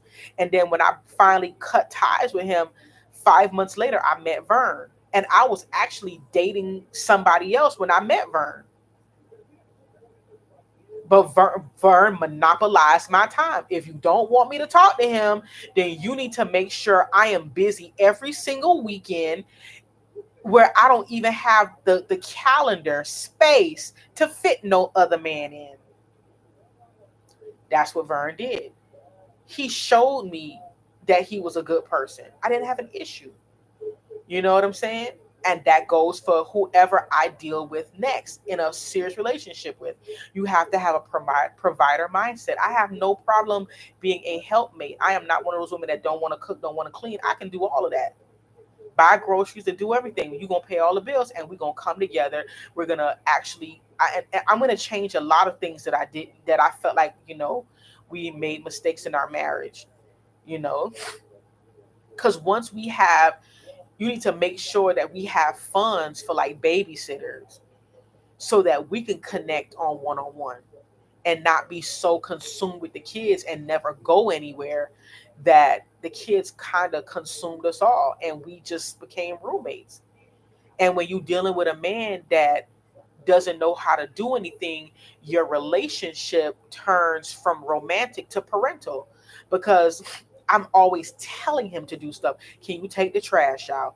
Can you fix the AC? Can you do this? Can you do that? And of course it turns into nagging. He didn't know how to take initiative. He know the trash is running over. You think he take it out? Absolutely not. You want to make love? Why I gotta say go take a bath? Ain't you supposed to be ready? So our relationship went from romantic to parental, constantly telling him, and it became a nag. Oh, you need to make more money.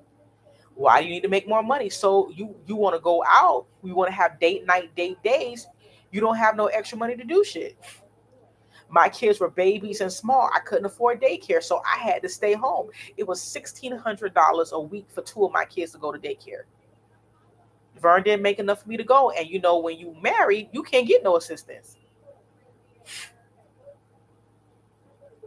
So this is what I'm talking about. The next man that I date, he has to have a provider mindset and not just working paycheck to paycheck. He got to have money in the bank. He got to have stuff. And everybody said, "Oh, it's so hard to find." I'm not looking for him. If he finds me, then fantastic. If he doesn't, then cool. Once I do my 10-year bid at the school board, I'm going to buy a small house, live in it, use the equity to buy my forever home, and then use that property as an investment property. I'm either going to open up a home daycare, which to me sounds more lucrative and less fucking stress than renting it out to random people. You know, I may use it as an investment property for whatever I choose to use it as. Because I'm not working for nobody till I'm 67 years old. I'm gonna do my 10-year, get my pension, and throw up the do sign on them. And I'm gonna start my business. Because my kids will be getting grown. They're gonna be starting their own families, and I don't want my kids to have to pay for daycare. I'm gonna open up my own home daycare. I've always wanted to open up my own home daycare for 3 and under. I don't want nobody in my house over 3 years old. Too much drama, too much trouble. It's a personal choice. And plus, daycare is very expensive and difficult to find for kids 3 and under, because some elementary schools have a 3-year-old program, Head Start, and a 4-year-old program that's free of charge. So I don't want nobody in my house over 3 years old, because they can go to school. If you can get them potty trained, they can go to school. you know, and I'm not going to take state assistance. I'm just I'm gonna cater to working families and single working mamas that don't have no type of assistance. Because you don't want to crowd your daycare full of people that got assistance and they won't even pay the $18 or the $20 that they gotta pay to keep. You know what I'm saying? And there's too much drama with that kind of foolishness. So working mothers like myself, you know, who need the child care, who need affordable child care and reliable child care. I'm gonna be open every holiday except for Christmas and New Year's. Because parents gotta work. Every holiday I'm working because we get paid time and a half at my second job, And so I'm gonna create a daycare, home daycare, where I'm open on all the major holidays except for Christmas and New Year's. But I take a week off. Um, Probably spring break. I'll take a week off, and I'll take a week off for the summer or whatever, however I want to work it out. But yeah, that's my plan. Well, guys, we hit the 3 hour mark. Thank y'all for joining my live. I will try to do a live. I'll try to, because I know a lot of y'all ain't on, other social media. I'm not on Instagram because truthfully, I don't know how to do Instagram. I don't know how to work it. I don't know how to work it. I'm on Facebook, but don't friend me there because I don't do nothing on Facebook. So it's like pointless to be my friend on Facebook because all I do is just read my feed and log out. I don't do nothing on Facebook, so it's pointless. But please, please, please, please follow me on TikTok, the Shantika Experience. Follow me on TikTok. It's very engaging. I was gonna make a couple TikToks, but hell, like I don't talk y'all till the next damn day. So I'll probably get up tomorrow morning and make a couple videos on TikTok. But I have a lot of followers on there, and people are more engaged, and they don't know the people on TikTok are completely unaware of my YouTube. And so it's like two different worlds, you know what I'm saying?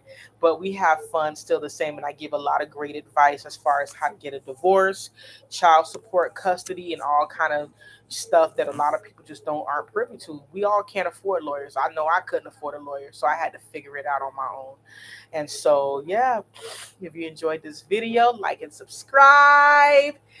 Meet me over to the TikTok area so we can laugh and talk shit because I talk a lot of shit on there, And yeah, I will see you guys probably in 90 days. Yeah, I have this weird thing with 90 days.